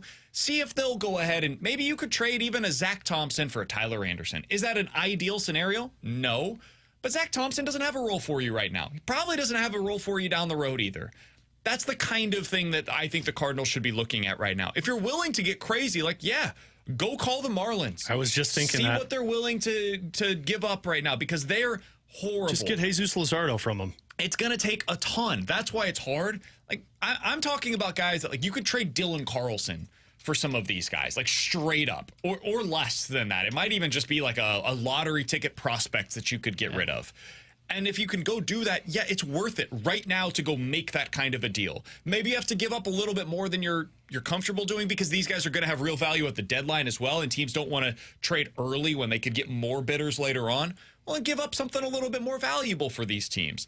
But it's worth it. It's worth it for you to go do that because it gives you the opportunity. It gives you the benefit of time. Now you can help yourself get to the deadline. Yeah, that means when Steven Matz gets back, he's probably a reliever. Is that so bad? Is that such a bad thing for the Cardinals to just have an extra pitcher that's available, given where we're at right now? Somebody's going to get hurt at some point. So have Matz available when that guy goes down, and now you've got somebody that can come in and be a number 5 starter for you. I think it's time for them to go make that move. I know it is a lot to ask. Very few teams make trades at this point in the season. The Cardinals need to get aggressive and go find somebody. And if it's not that move, why is Brad Keller not an option? Again, Exactly. like he cleared waivers. Nobody claimed him, which tells me the Cardinals weren't interested because I probably would have put a claim in on him. He's a free agent. And if you don't want to say, okay, well, we really don't want to give up on Carlson, you know, we still think there's hope there for him or some other minor league ticket prospect. Guys, he's going to sign for the major league minimum. I think we got some wiggle room in the budget. I think we could blow off the dust from DeWall. Not enough wiggle room on the 40-man. Yeah, well, as we just learned, Alfonso Rivas cleared outright waivers. You know what that means? Nobody across baseball wanted him. You know who else is probably on this roster? There's probably one more guy on your 40-man that everybody in baseball wouldn't want. They can make that happen. If they said the trade route, and look, I'm with BK. Surely they can find somebody, a Tyler Anderson, and not have to give up a pretty penny for it. If they were to sell me on the idea of, oh, it's so tough to make trades. Okay, well, Brad Keller's out there. Why is Keller not a St. Louis Cardinal? Because he's going to give you a better potential avenue to win that game on Saturday when Libby's spot comes up in this rotation than what Matthew Liberatore can provide you because he's just not a major league starter. He is a bullpen arm for the St. Louis Cardinals right now. The president of baseball operations believes there's still top talent available in him, and that's why he keeps getting the start. And somebody on the text line said, guys, you can't keep trading chips for guys that are going to walk at the end of the year. This is why you have no depth. Packaging players for someone who is not on your team long term is something that is going to be a problem for them. Well, Tyler Anderson has another year under contract. Eric Fetty has another year under contract. These are the kinds of guys that you can go out there right now and potentially get because the teams that they're on are bad. So what is the use of the LA Angels having Tyler Anderson in their rotation? There really isn't one because the ship is going down, it is sinking, and there is no plugging the holes that exist for the LA Angels. The Chicago White Sox knew they were going to be bad. They signed Eric Fetty to trade him. They knew that. And it's a really smart signing for them because they'll probably get something of significance if they decide to trade him at the deadline. Or if they trade him now, the Cardinals are going to have to give up a pretty penny for him. It's not going to be a ton, but it'll be a decent player prospect. Like maybe Thomas Sajaci would have to be involved with something like that. Hey, given what the Cardinals have right now, maybe that's not the worst thing in the world is to trade as Thomas Sajaci for the guy that can plug the hole that you currently have in your rotation. Maybe you combine like Dylan Carlson, Thomas Sajaci, and one of your current pitching prospects, and you go get somebody that at least has the upside to be a mid-rotation starter. Cardinals could really use that with multiple years of control left. These are the kinds of things that I do think they should be exploring. And if they're unwilling or unable to find those, to T-Bone's point, go sign Brad Keller. Is that going to fix everything? No, but it makes you better for right now. It makes you better in your bullpen and in your rotation. My current concern level for the rotation is like a 6 or a 7. It's definitely concerning because you don't have a number 5 starter. And we've seen in the past what that can mean when you have one day that wrecks the next 2. And that's where they're at right now with their rotation. It's got to get better. They've got to plug that hole. The best way to do so is either via trade or going out and signing the one guy that's available right now that can help you. The BK and Ferrario Rewind coming up next.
Alongside Alex and T-Bone, I'm BK. If you missed anything from today's show, be sure to check out the podcast page, 101ESPN.com, and the free 101 ESPN app is where you go to find it. It is all presented by Dobbs Tire and Auto Centers. Alex, the Orioles have been swept for the first time now by the Cardinals in their last 106 regular season series. Oh, my it had been goodness. a long time since the Orioles had been swept in a 2 or a 3-game series. It was the third longest streak in MLB history. Cardinals put an end to that yesterday when they swept them in that 3-game set here in St. Louis. St. Louis now 23-26 on the year. They're a game and a half back of the Padres for the final wildcard spot. The only team that is ahead of them is the Giants. The Diamondbacks are tied with them. A sweep with the Cubs would put the Cardinals a half game back of Chicago. Now, I'm not saying they need to do that. I'm not expecting. We'll talk about that a little bit more tomorrow. Where are you at today? Vibes check. Where are we at today with the Cardinals after what they have done in their last 10 games in which they're 8-2? I'm interested. I'm very interested in this team. I'm not ready to fully support that this team's figured it out and they're going to go on a run and be a playoff team, but I'm severely intrigued by what this Cardinals team can do because I think their biggest problem isn't finding ways to pick up victories against these types of teams like the Red Sox and the Angels and the Orioles. Their problem is the Central Division, and they, for some reason, don't have the ability to win those series. So this Cubs one, to me, is the perfect opportunity, which I know they probably could care less, but it's the perfect opportunity for me to look at it and say, cool, you just did it against a World Series contender, a playoff contender, and you did it against a nemesis in the Central Division that has caused you issues. So if you can pull off 2 of 3 against this team, be that close to the Cubs in the standings, and pull yourself to within 1 game of 500, yeah, I'm ready to get on board. Yeah, I'm intrigued by what's happening right now with the Cardinals because the rotation numbers don't seem to be that good, but their bullpen is lights out, and the offense is doing a good job of, I can't believe I'm saying this, carrying Goldy and Arenado. Like, okay, I'm intrigued. Now, am I going to buy back in on that? No, because I just don't think it's a sustainable model. But I'm not willing to declare you dead. I thought this was going to be the portion of the schedule, which by the time we came back on the air on Tuesday after Memorial Day, that we would be saying the Cardinal season is over. You can go ahead and start the fire sale. Mo can put in his for sale sign outside of Busch Stadium. That's not the case. They've played well. They've caught my attention. They need to continue it when they play the Cubs this weekend. But for me to buy in and think that this is sustainable, what they are doing, and I don't mean like just scraping. To me, for them to be a playoff team, they've got to get Goldy Arenado hitting. If they don't, I don't think they can make the playoffs. Yesterday was one of the most impressive performances that I've seen by the Cardinals so far this year. It was one of the first times where I looked at it and I was like, okay, I can kind of see it. It seems to be coming together. And then you hear the comments after the game, and Lance Lynn is talking about how they have enough to be able to make a run. You hear Kyle Gibson on the morning show earlier today talking about how he thinks that they've got everything that is necessary. Mason Wynn is talking about the swagger of the club. Katie Wu wrote in her article earlier today about how there's more of like a club-like atmosphere, literally a club, like a atmosphere going on in the Cardinals clubhouse right now. Is that what clubs sound like to you? Apparently. I haven't been in a while, man. I don't know. I'm married with a child. What do you want from me? Cool, they sound like a heart monitor. Exactly. That's different than what we felt at any point last year. The vibes around the club were not good. Remember when they had Tres Barrera on the roster because he's a good vibes guy? Like it just Jack Flaherty was throwing the catcher under the bus. Yeah. Well, they said he was good vibes, and then you know how Wilson found out when he showed up to the locker room, nobody told him. Yeah, it was just a weird situation all year long. It doesn't feel that way this year. So that's like a starting point. And then you watch him play baseball, and Kyle Gibson, John King, Kyle Leahy, and Ryan Fernandez are the guys that end up getting you a win yesterday against one of the best teams in Major League Baseball. Pretty damn impressive. It's just funny how we're talking about it like a club atmosphere and good vibes. It's the entire roster, and then there's Goldy and Arenado sitting at the bar by themselves, and nobody wants to talk to them. Yeah. There's not good vibes surrounding those two, but there's vibes around everyone else right now. I'm close. I'm not all the way there yet. I need to see what this weekend looks like against Chicago, because this time last year we had a similar stretch of games where the Cardinals were playing well. They had come out of 3 out of 4 against the Dodgers, and it's like, oh, okay, maybe this is it. This is the offense we were looking for. The pitching was a problem for them this time last year. Pitching remains a problem for them right now. See what it looks like with Michaelis, Libby on the mound in 2 of the next 3 games. If you're able to win 2 out of 3, you look generally good against the Cubs. it's possible we'll be right back on board after Might be this more impressive weekend. than this sweep. You can win 2 or 3 of those 2 on the mound. Whew. That might be when I celebrate. Alex and I will be at Max in downtown Alton, Illinois on Friday night from 5 to 7. T-Bone will be there Saturday from 4 to 6. Come on out, celebrate with us as the Cardinals and the Cubs are back in action. A complimentary food spread will be provided. Be sure to download the Circa Sports Illinois app to receive exclusive merchandise while you're out there. We'll see you guys out in Alton this weekend. We'll see you tomorrow at 11 a.m. The Fast Lane's coming up next year on 101 ESPN.